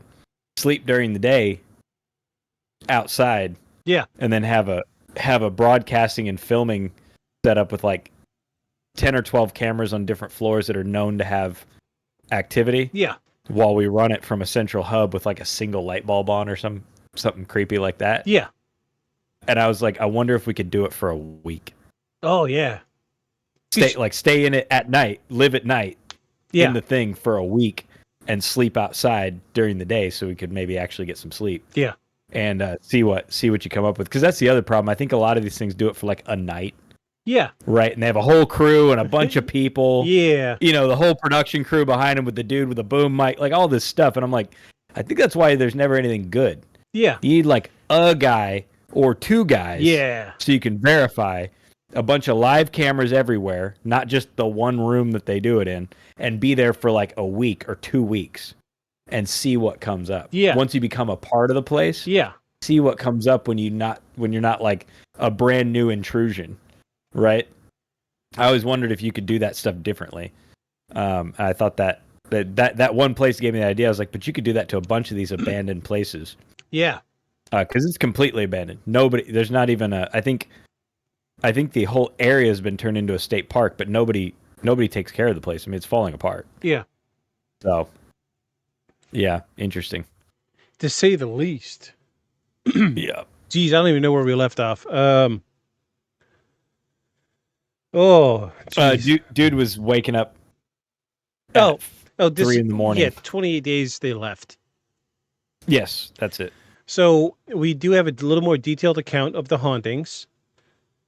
The supposed hauntings at 112 Ocean Avenue included the range of eerie and terrifying manifestations. The Lutz family reported hearing inexplicable whispers, disembodied footsteps, loud, untraceable bangs echoing through the house at night, Phantom smells such as foul odors and decay and sulfur would waft through the rooms without any indefinable source. Without an identifiable source. George Lutz often described feelings as if he was being physically controlled by an unseen entity, noting that his personality began to shift, making him more irritable and aggressive. He would frequently wake up in a cold sweat, feeling an overwhelming sense of dread. Kathy, meanwhile, claimed to have been physically levitated from her bed and thrown down by an invisible force. There were reports of doors and windows reportedly slamming shut on their own. Even when locked, claw-like scratches appeared on walls and mysterious black stains materialized on the toilets and sinks despite the constant cleaning efforts. The most terrifying visual phenomena included shadowy apparitions moving through the house, with glowing red eyes peering from the darkness. The staircase was described as an ominous location where cold, invisible hands would brush against unsuspecting victims. You ready? Here's the part about the dog. The family's dog, Harry, refused to go near certain areas of the house, growling and barking at unseen entities. Mm-hmm.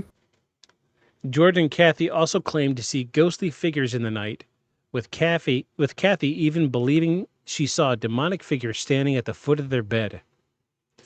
One of the most terrifying incidences occurred when Kathy Lutz reported feeling an unseen force embracing her from behind, only to see an impression of an unseen figure on the bed. Excuse me. I'm sorry. Feeling an unseen force embracing her from behind, only to see an impression of an unseen figure on the bed beside her. Another disturbing claim was that the basement door blowing open violently on its own despite being securely locked. So, we are checking all of the demonic possession of a home boxes here. Yeah. Mm-hmm. So one that we see most in Hollywood, because it's so bizarre, is the impression of something on the bed beside you or on top of you or at the foot of the bed. Or under the covers. Yeah. And there's nothing there. Yeah. Yeah. Butt impression at the foot of the bed. Yeah. My mind goes immediately to Impressions in the carpet. Yeah. Mm-hmm. What was that? The Possession of Emily Rose. The movie with I never watched it. The movie with Jennifer Carpenter. Carpenter. Phenomenal actress, by the way. Jennifer Carpenter really pulled off the possession thing. Because she's really flexible. So she's able to do the full back bend and twist the arm and up. Crawl. Yeah. So she was able to pull off the contortion stuff really well. And I hate to use the word gangly, but she's always been thin. Like you remember, so Jennifer Carpenter was the one from Dexter's sister from Dexter. Yeah. So she was the Emily Rose from The Possession of Emily Rose. Was that the one with all the little kids were dead in the house? No, she was the spirits of little kids. She was at like a Catholic school, and she became possessed. There's a little Catholic boy, a little boy. No, that looked blue. No, that was something else. Okay, no. I'm thinking of something else. The Possession of Emily Rose, that she was supposedly. So this is a real case, which would be a great case for the podcast.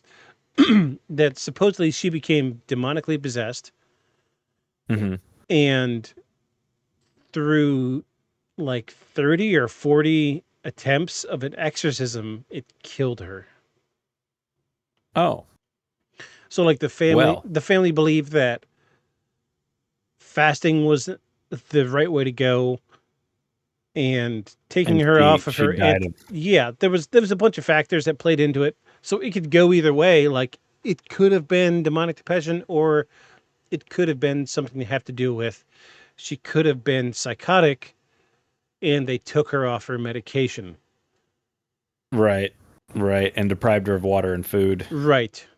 and Right. they thought, her fasting was the right way to go. In the end, she died. She was a real person. She actually died, and it it was such a compelling case that it inevitably it turned into a movie.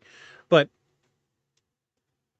maybe here, you know maybe next month we'll cover Emily Rose. That would be a really good case.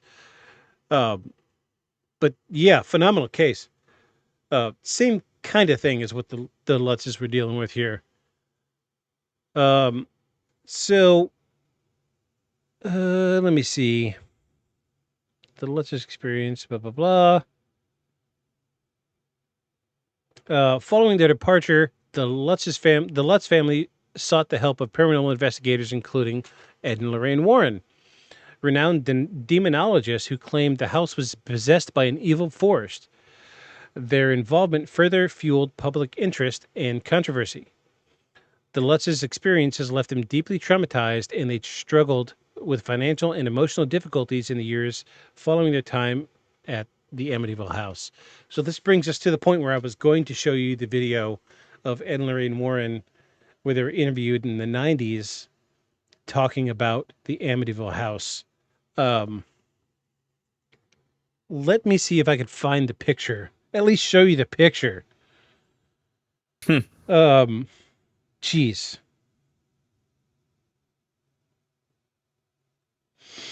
Amityville house, demon images. Okay. So, this was cutting edge technology in the 90s. Ed and Lorraine Warren came through the Amityville house, and they were using infrared film. Okay. And so Infrared film. yeah. Okay. So we've seen some damn it. I just my knee-jerk reaction is to pull up the desktop and look it up. What does infrared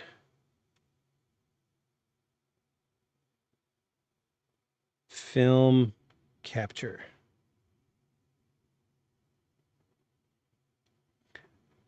So, colored infrared film captures invisible infrared light from the red end of the spectrum, light that's not visible to the naked eye and characteristically turned green vegetation into a bright red. Shooting analog infrared used to be complicated and expensive, results in unpredictable and not making it worth the trouble. So, let me show you this picture. That is infrared film of a green landscape. Okay. Okay. So infrared is not on the visible spectrum by human eye. Right. So, Ed and Lorraine Warren wanted to try something new. So they set up cameras throughout the Amityville house.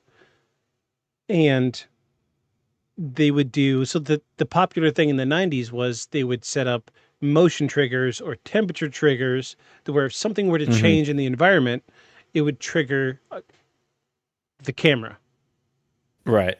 So, as we know, if anything, I hate to use this word, ghostly happens, it would trigger the camera to take a photo. So this is one of the only photos from Ed and Lorraine Warren of the first floor. It doesn't look like much. No. Let me zoom.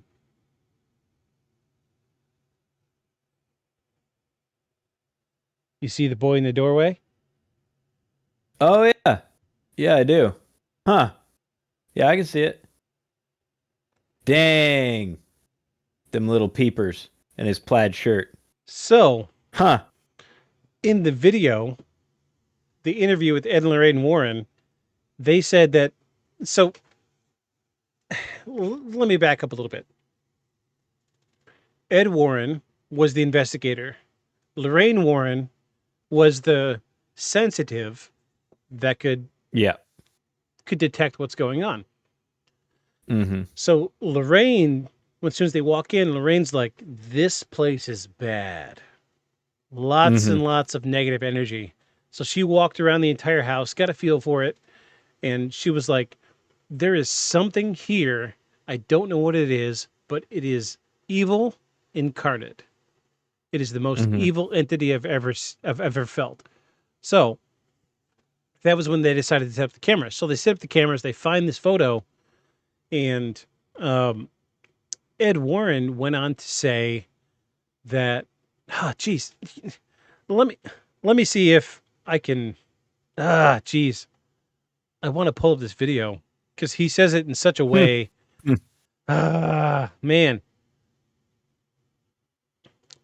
Let me see if I can at least pull it up on my laptop now.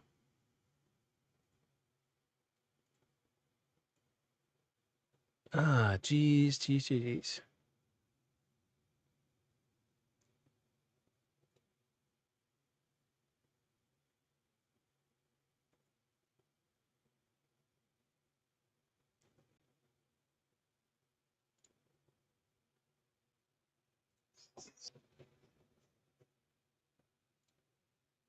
Okay, let me add audio capture. Okay, so don't talk while I'm playing this audio because we're just gonna capture whatever goes in my headphones. Headphones Realtek. There we go. Audio output capture. Go. Yes, with infrared film. Oh, yes. And it's you in hear the that? upstairs bedrooms, just to the know. left there. Okay. Okay, well, we're going to... nuts. How do I do this?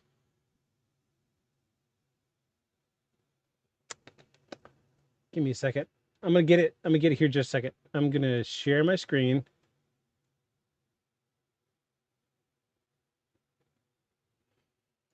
Screen 1. Go live.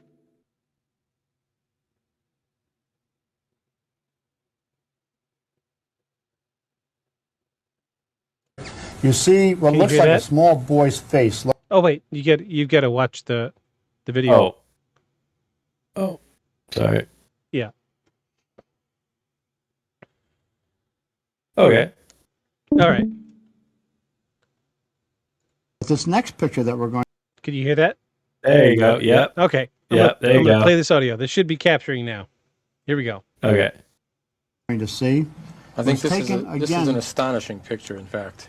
yes, with infrared film. Oh, yes. And it's in the upstairs bedrooms. Just to the left there, you see what looks like a small boy's face looking out with bioluminescent eyes. This was the room of one of the young boys who was murdered there. Isn't that Now, eerie? a lot of people would say, well, is that the spirit of the young boy? No, it is not the spirit of the young boy, but it is a diabolical spirit with luminescent eyes that appears in that home to confuse the investigators. Not you think that is an evil spirit, Ed? Positively. Everything about this house was evil. You know, a lot of people say, well, you know, I was in that house one time and nothing ever happened to me. It's not that a house is haunted 24 hours a day. You don't walk into a haunted house and see ghosts flitting all over the place. After 9 o'clock, the psychic hours start, 9 to 6 in the morning.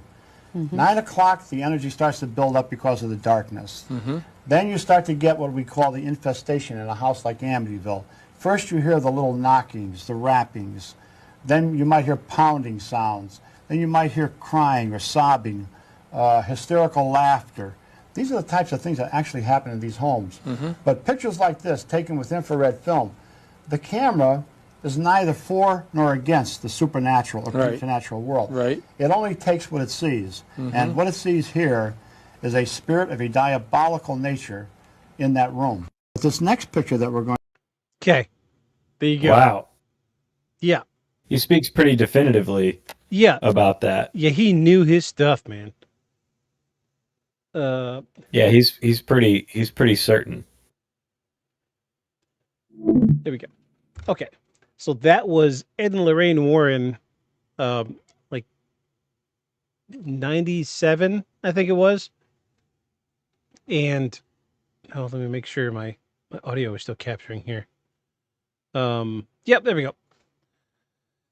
So that was Ed Warren talking about that photo. from the Amityville house. So this is infrared film. This is something it wouldn't pick up. So if it was going to pick up a human, it wouldn't look human in infrared film. Right. But just the phenomenon of that little boy being captured, and let me show you this picture one more time, because this goes back to what we talked about. Yeah, it's with, really good. like, look at the It's eyes. really good. You could see that. Yeah, you can make out his face and everything. It's A little plaid shirt. I wish the internet was working so I could show you the full photo here, but this goes back to what we talked about with the skunk ape. We had saw pictures of what we assumed was the skunk ape in the bush, and it had that reflective, the cornea was reflecting the light. Humans don't do that. No, humans don't do that. No, it's only animals, and it's only nocturnal creatures that do that. So there is no doubt in my mind from that photo that this was not human, that it was just something absolutely benevolent that was there. This is my singular piece of evidence, and I wish there was more. I really wish there was. Well, I'm going to be honest. Even though Ed and Lorraine Warren were plagued later on with all kinds of things with people calling them frauds and stuff like that, I think a lot of that stemmed from their popularity. Yeah, and I think a lot of it stems from people not wanting to believe that there's evil entities or evil energy, right? Like no one wants to go to sleep at night believing that. right. Most people. Or that there's something that exists out there outside of their control, right? Because what do you do about a thing like this? And so I think a lot of their detractors had a lot more to do with people not wanting to believe. Not that you have to want to believe them. I mean, if you look at their careers, but I actually find them, them saying things like this, I find it to add more validity, not less. Yeah. For me.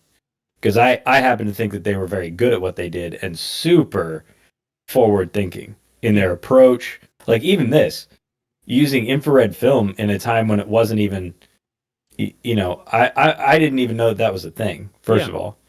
I didn't even know the infrared film. I mean, we have infrared, detectors, but I didn't know that they ever did it with film. So that's pretty.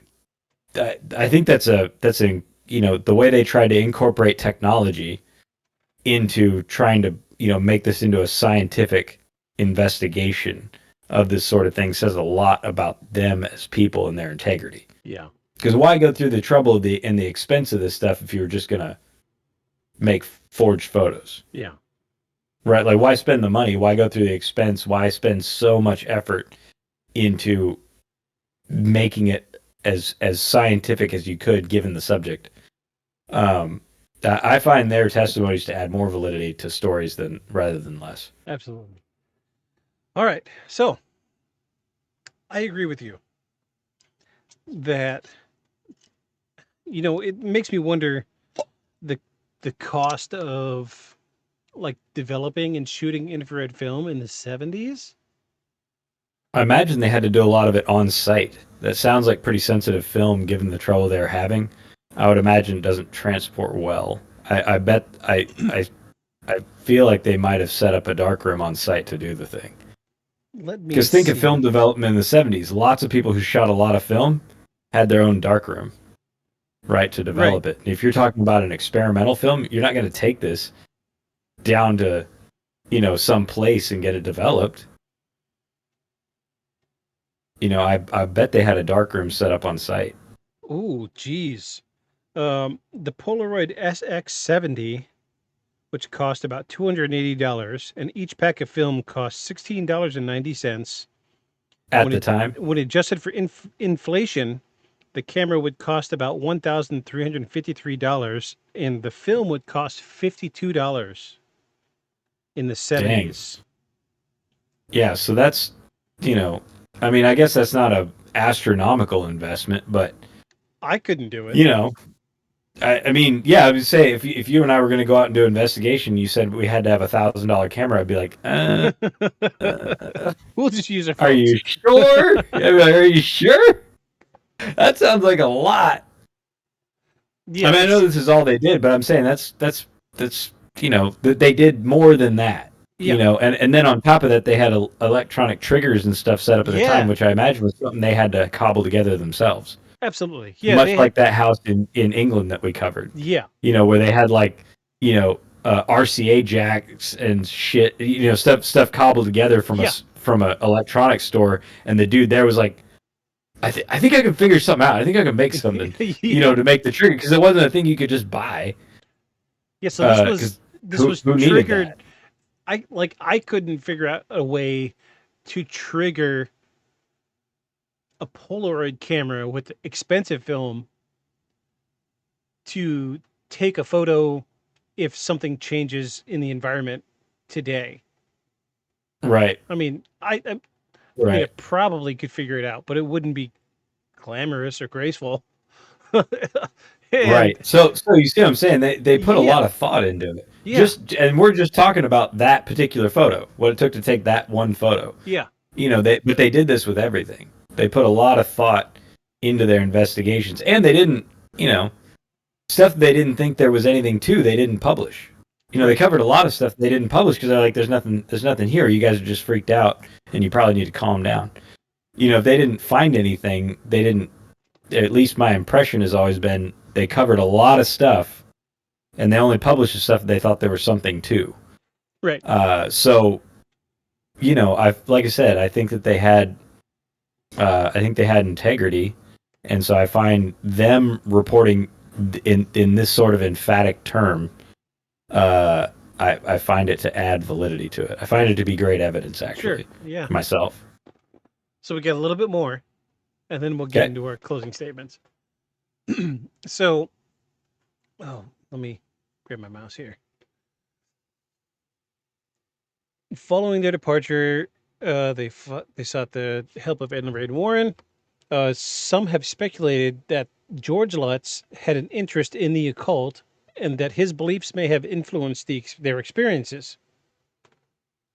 Others have suggested that the stress of moving family into a home with such a dark past played a role in their psychological state, possibly amplifying ordinary events into perceived supernatural encounters. Despite skepticism and accusations of a hoax, the Lutz family consistently stood by their story, even passing lie detector tests in an attempt to validate their claims. However, critics argue that the financial motives, including book and movie deals, may have played a role in their narratives. The Lutz family story became a basis for Jay Anson's 1977 book, The Amityville Horror, A True Story, which catapulted the tale into worldwide fame. This led to numerous films, which we've established at the beginning of the podcast. Numerous, to say the least. Yes. Documentaries Legion. and debates over the truth of their claims. Excuse me. Skeptics include investigative journalists and paranormal researchers have questioned the legitimacy of the Lutz's experiences. Some argue that the haunting was a hoax, pointed to inconsistencies of the Lutz's accounts and lack of physical evidence. Even William Weber, the attorney who initially represented Ronald DeFeo Jr., which was the guy that committed the murders, later claimed that he and the Lutzes fabricated the story over several bottles of wine to profit from the tragedy. Others believe that the house truly was haunted, pointing to the Lutzes' apparent distress and the bizarre phenomenon that seemed to follow them even after they left the house. Over the years, the house at 112 Ocean Avenue has changed owners multiple times, and its appearance has been altered to deter curious visitors. Despite the skepticism surrounding the haunting, the story remains one of the most famous paranormal cases in history. The Amityville Horror has cemented itself in popular culture, ensuring that the legacy of the house will never be forgotten. Whether one believes in ghosts or not, the Amityville Horror stands as a chilling reminder of a real-life tragedy and the power of fear to captivate the imagination. The question remains, was it truly haunted, or simply a tale spun from darkness? The answer, like the legend, may truly never be known. Thunderstrike. Thunderstrike. Thunderstrike. Insert sound here. Insert sound. I'm not going to Dang. edit it in post. I'm sorry. I don't have that much Dang. free time. But, you know, it comes down to, so so we had a new rule. What was the new rule? So like our first rule was who's making money off of it. What was our new rule? I don't remember. I don't even remember, man. I don't even remember. So who's making money off of it? And there was something else. The listeners, if you listen and you were here at probably 2 or 3 episodes ago, let us know what you think. There was a second rule there that we should start solidifying. Anyway, I've been debating on putting like a dry erase board back here. I did too. With the I did rules. too. I thought of the same thing, so I could be like, so we know, and then but if you look over, I thought about the same thing. Yeah, it get would all Professor what's his name from The Simpsons. Yeah. Boy, look, Laven. I just wanted to look at my cards. I used to be able to do that voice. I don't know what happened. So I also think we ought to add true, bogus, or a real story, but we don't know whether or not it's something weird. Right. Like a middle, like a. With the Wait, boom. a middle the road? boom. Yeah, middle road. The boom. Yeah. So do you want to hear what I think? I do. I want to know what you think. So we do have the fact that the family did profit from books and things like that afterwards. Yeah. Sort of. Well, So yes, it's a good story no matter how you cut it. it is. But yes, you have the mom and dad did make money. Here's the thing, though. The kids did not. Like you said, the sister won't even do interviews. Yeah. And the kid only recently did them as a 40 or 50-year-old adult. And he seems traumatized. Yeah. Absolutely. And it's like, look, man, I didn't even want to do this, but you're the whatever 100th person that's asked. He's like, look, if you're going to be honest with me, I will be honest with you and tell you what my experience was. And essentially, he goes through it. He's like, there are evil things in this world. There are evil things in this world, and one of the places they live is that house, right? That's his take on it. And he had been asked to do interviews his whole life and doesn't up until recently. And if you see the guy and you see the interview, he's not hurting for money. Right. He's got these 2 very expensive dope hot rods. Like, yeah, he built them, but dude, they would be very expensive. Yeah. Very, very, very expensive. So he doesn't need the money, and I don't know what he's, I don't even know if he's getting. I assume he got some sort of pay for that, because I think he talked about it. He's like, look, people are going to say I got paid to do this thing, and they're going to say, I talked to you and told you a great story because you're paying me. He's like, I want to be clear. Keep the money if you want. I'm finally in a place where I can actually talk about it. Like, he seems very legitimate. So you can say, yeah, the parents made money, but I think you can discount that with the kid's story as an adult. So we'll call that canceled out. The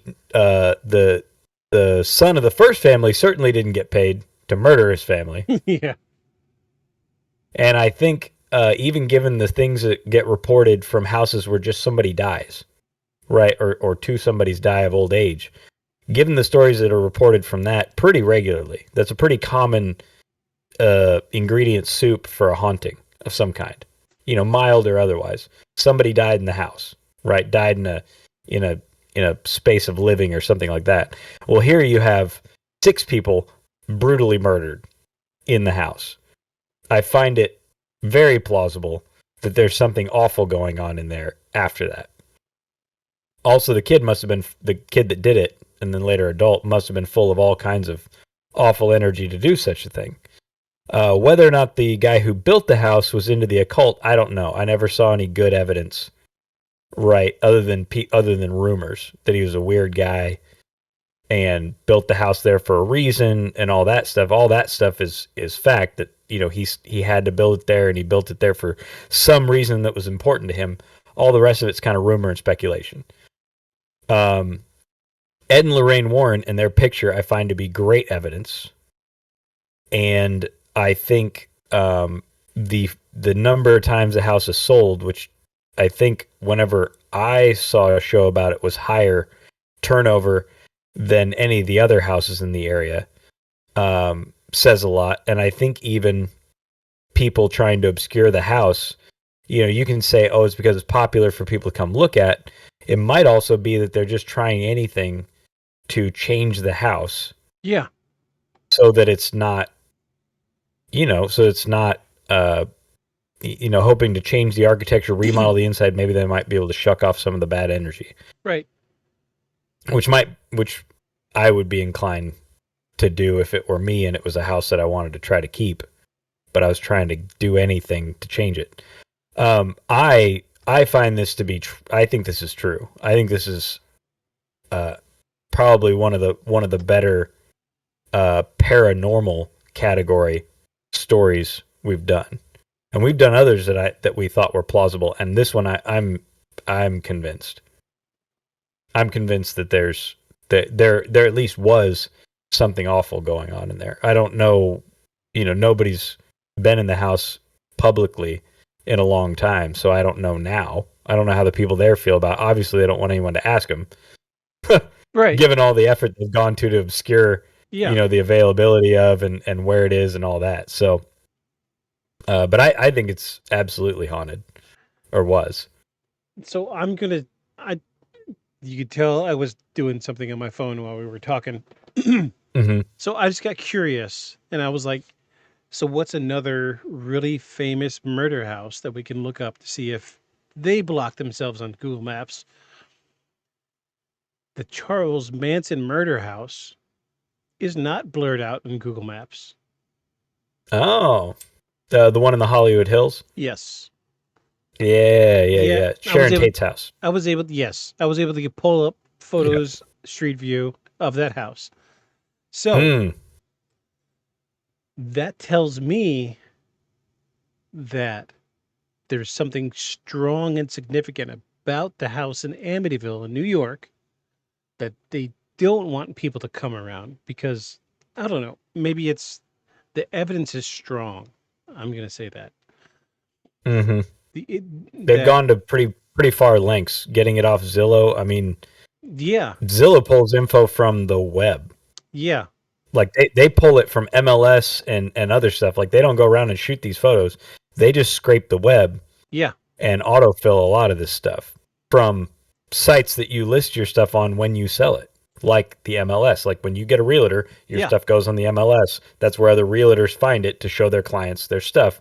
And the MLS is not a thing that you or I can get on without a license, but Zillow scrapes data from there and puts it on their site. Right. And it tells me that there's something substantial enough that they want to keep people away. That, I mean, this was way, way, way before the Charles Manson murders. And I would be willing to wager that the Sharon Tate murder house is probably more famous than the Amityville house. But yeah, and some other murder houses. There's other murder houses out there where horrific stuff happened that I would think would be more popular than the Amityville house. In fact, I would imagine there's actually still people out there watching the Amityville horror movies that don't know it's based on a real house. Yeah. Like they don't even know that it was based on a real story about a haunted house. So for me, I think that the fact, just like you, that Ed and Lorraine Warren also did a full interview in the 90s talking about the Amityville house, and you heard the audio just as clear as I did, that he was so matter of fact with what he was saying that it doesn't shine too much of a light of doubt on the subject, but it's how do I say this? But when you know that something is evil, you say it matter of factly. You know what I'm saying? Right. Yeah. And I think that's what Ed was getting at. That Ed was not the sensitive, but his wife was. But Ed was the one that said it matter of factly. This house is evil, and what we captured on film was evil. Mm-hmm. Not to mention the actual film that they shot, where Right. we've got an infrared film from the 70s, which let's ballpark $1,500 to produce one frame of film. That's not a Yeah. small expense Yeah. to show us a photo of something with eyes that are refracting light, unlike a human, in a house that was empty. Right. I mean, what more evidence do you need? You know what I mean? I feel like in my person, I know that this house is probably evil, or there's something in it that's evil. I would love to pick the brain of the person that lives there today. I'd like to know what they think. Right. Yeah, I Yeah. think they don't want to. Yeah, I'd like to know. Yeah, Obviously. that's part of the reason why they're separating. Because the house that I lived at in Arkansas, I wanted my personal space, so Mhm. I did the process to erase our footprint on Google Maps, and it took 6 months, but I got our stuff taken off. But Mhm. to this day, I'm still dealing with stuff from that request from Google Maps, where my information shows up on the internet when I get a chance to take it off. It's an ongoing effort.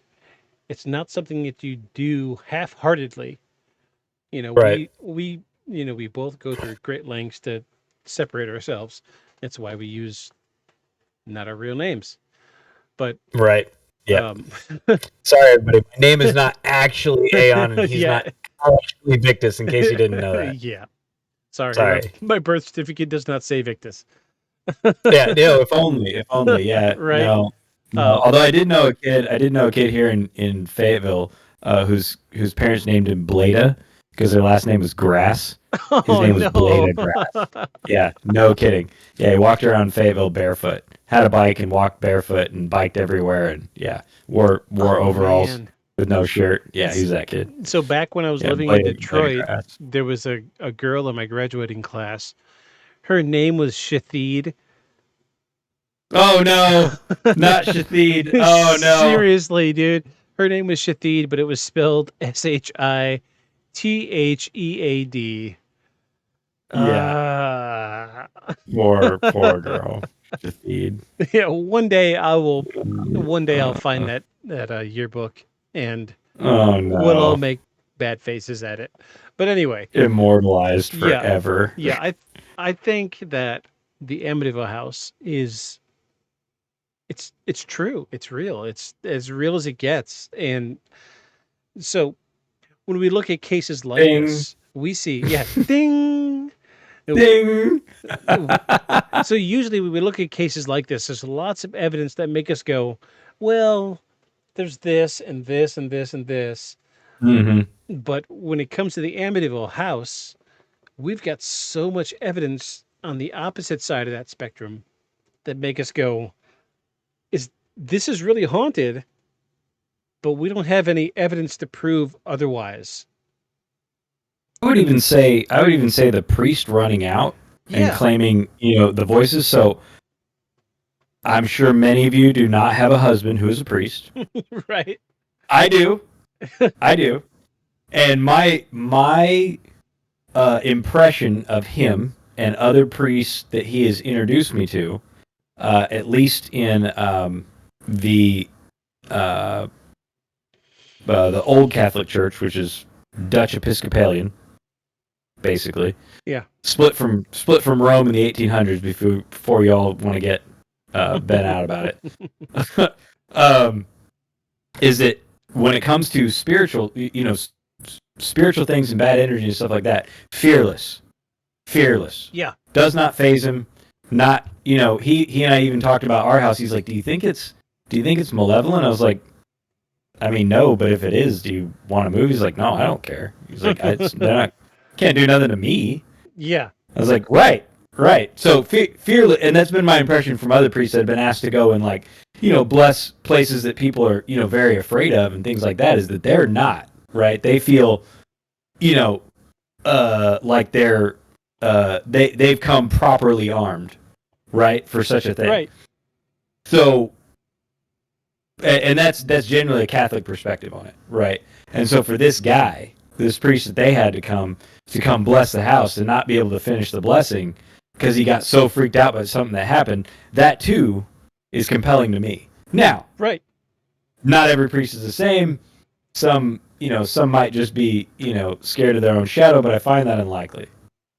If he was in that time, did you say he was a Catholic priest? Didn't say explicitly if he was Catholic, but I mean, you're not going to get not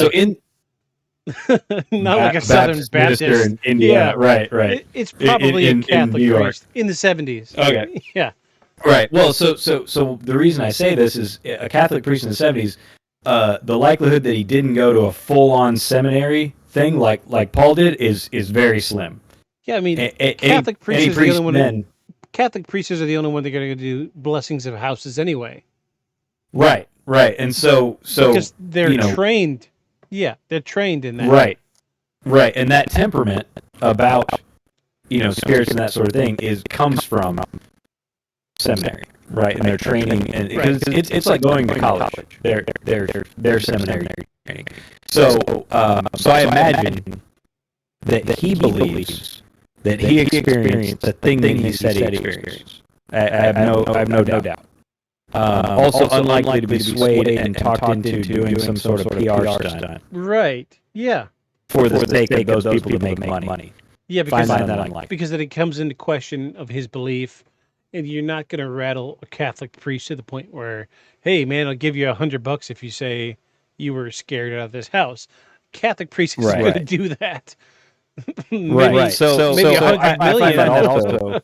Right. So I also find that to be compelling as well. I think that's good evidence. Yeah. I mean, we don't have an audio recording and stuff, but most of the stuff we're not going to have. But I find that account to be important. Yeah. I think we have a lot of good stuff here. I think it's great. It's funny we did Amityville House because I remember in the town that I grew up at in Michigan.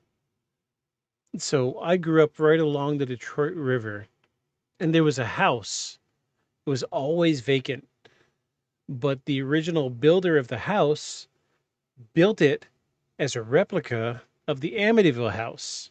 That's cool. But the original, the owner, the guy that had it built, couldn't stay in the house. He said there was too much weird stuff happening. So he moved out within like 6 weeks of him finished building. And, Dang. I stayed there till I was 15. So, who knows how many years that house was built. It was vacant up until the day I left because nobody could stay in it. Yeah. So, it comes down to, replicant energy. Maybe, they're setting up a beacon. Or maybe that dude, the dude who built it, if he was into the occult, maybe the layout, maybe the way he did it had a purpose, right? Like amplifying purpose. Yeah, that's a lot of was there. Right, and a lot of the stuff in masonry is about the importance of form and structure. Right. Form and structure imply meaning. Right. That's a lot of the teachings in that, and so not that this dude was a mason. But I'm saying, there's a reason they put so much stock in that. It's possible dude had some other, intent and purpose, and maybe that very structure and layout of the house lends itself to, amplifying, bad energy. Yeah, it's wild, to say the least. It is wild. So this That is is wild. this is the first one in a while, I think, that we've unanimously come down on, and I think if Paul was here, he would agree. I think he would.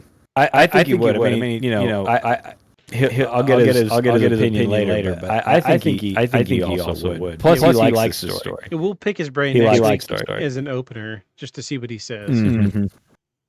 But yeah, I thought this was a great episode. Once I get everything sorted with the video, I'm gonna re-upload and probably restream to Twitch, just for posterity and get this out there as a live feed as well.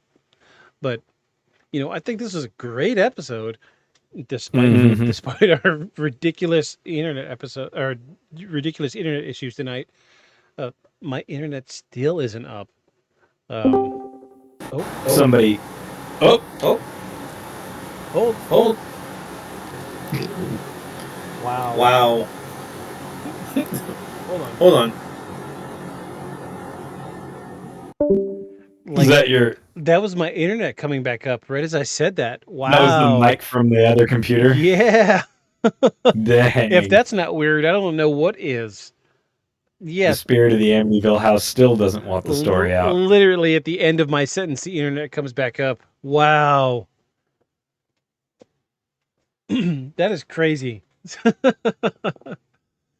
that entire episode lasted. Oh, geez.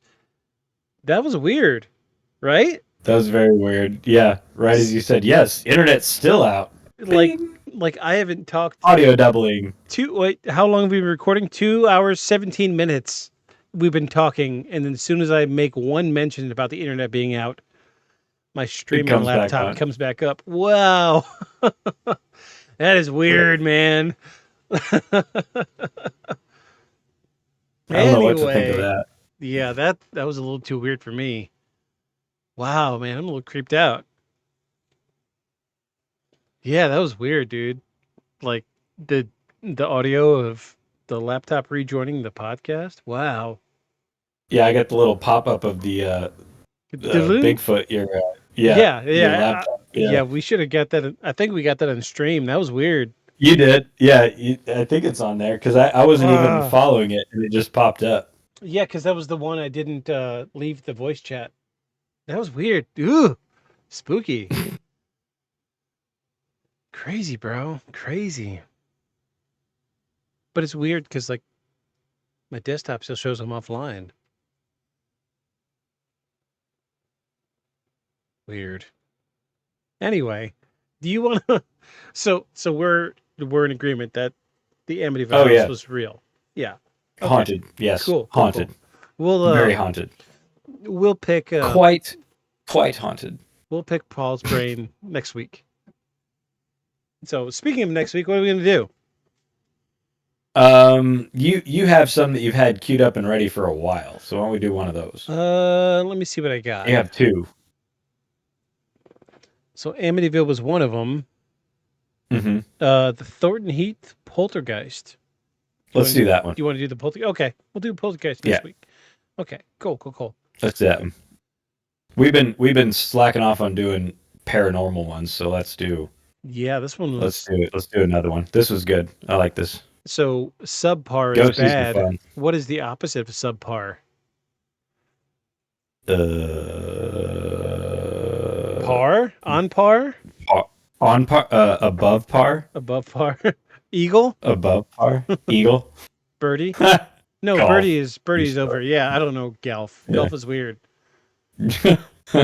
Golf is a weird sport that you. Yeah. The objective of the sport is to play the least. Yes, to hit the ball the least. Right? How is that a sport? Anyway. That's what happens when you have a bunch of white guys in Scotland coming up with a sport they don't want women to play. Yeah. So, next week we'll do the Thornton Heath Poltergeist. I think that's what it was. I don't have the window open anymore. More ghosts. More ghosts. Hopefully next week will turn out as good as this one. I'm eager and anxious to pick Paul's brain about the Amityville Horror. Yeah. Yes. Yes, that'll be good. It's going to be interesting. Do you want to take us out? Closing thoughts, good sir? Sure.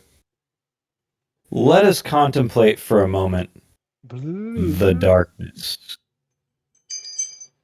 Let us contemplate the darkness. I need a mic up here so you can hear the wind chime when I ring it. Yeah, as you say, you do it, and there's never a sound. So, the darkness. Not to be Humans confused have- with the I want to believe in a thing called love darkness. Right, right. Humans have a long history with their feelings about the dark, right? Ed and Lorraine Warren, we heard them speak about how psychic energy buildup comes after the darkness falls. We have long had, scary stories that don't happen in the daylight.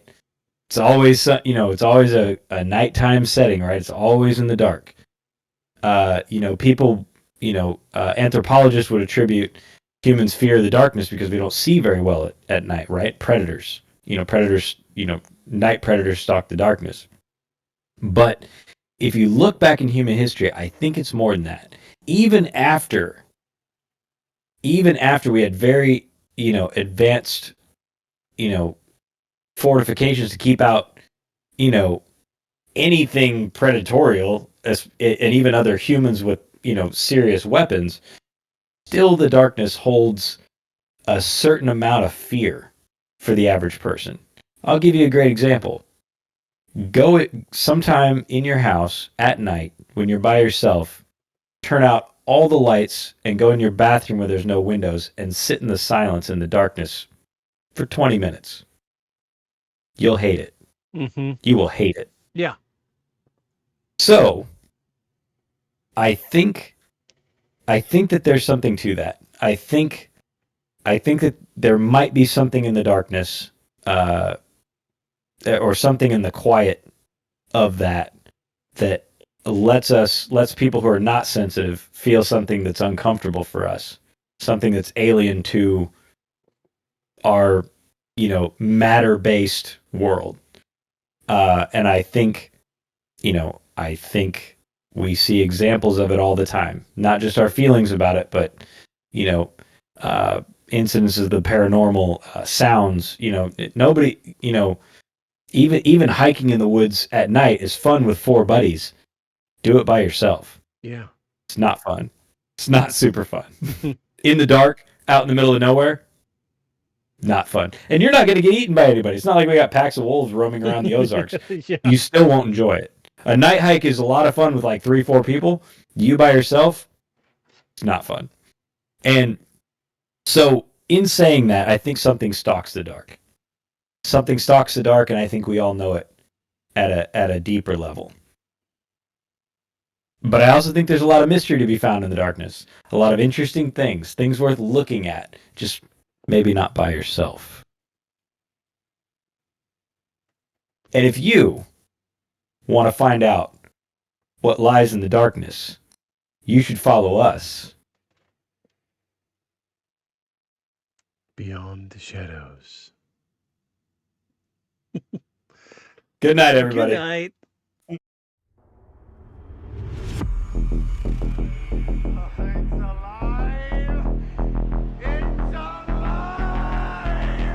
A creature like that, how would it ever die? And this monster starts running right at me. Annihilated by nuclear bombs. Beast is not dead. I put 4 bullets into him. Why, you're crazy. But I saw that monster too. All I want is for someone to believe me. Contaminated. Face. Horrible. Looked like it would scare you to death. All right, let's get to work.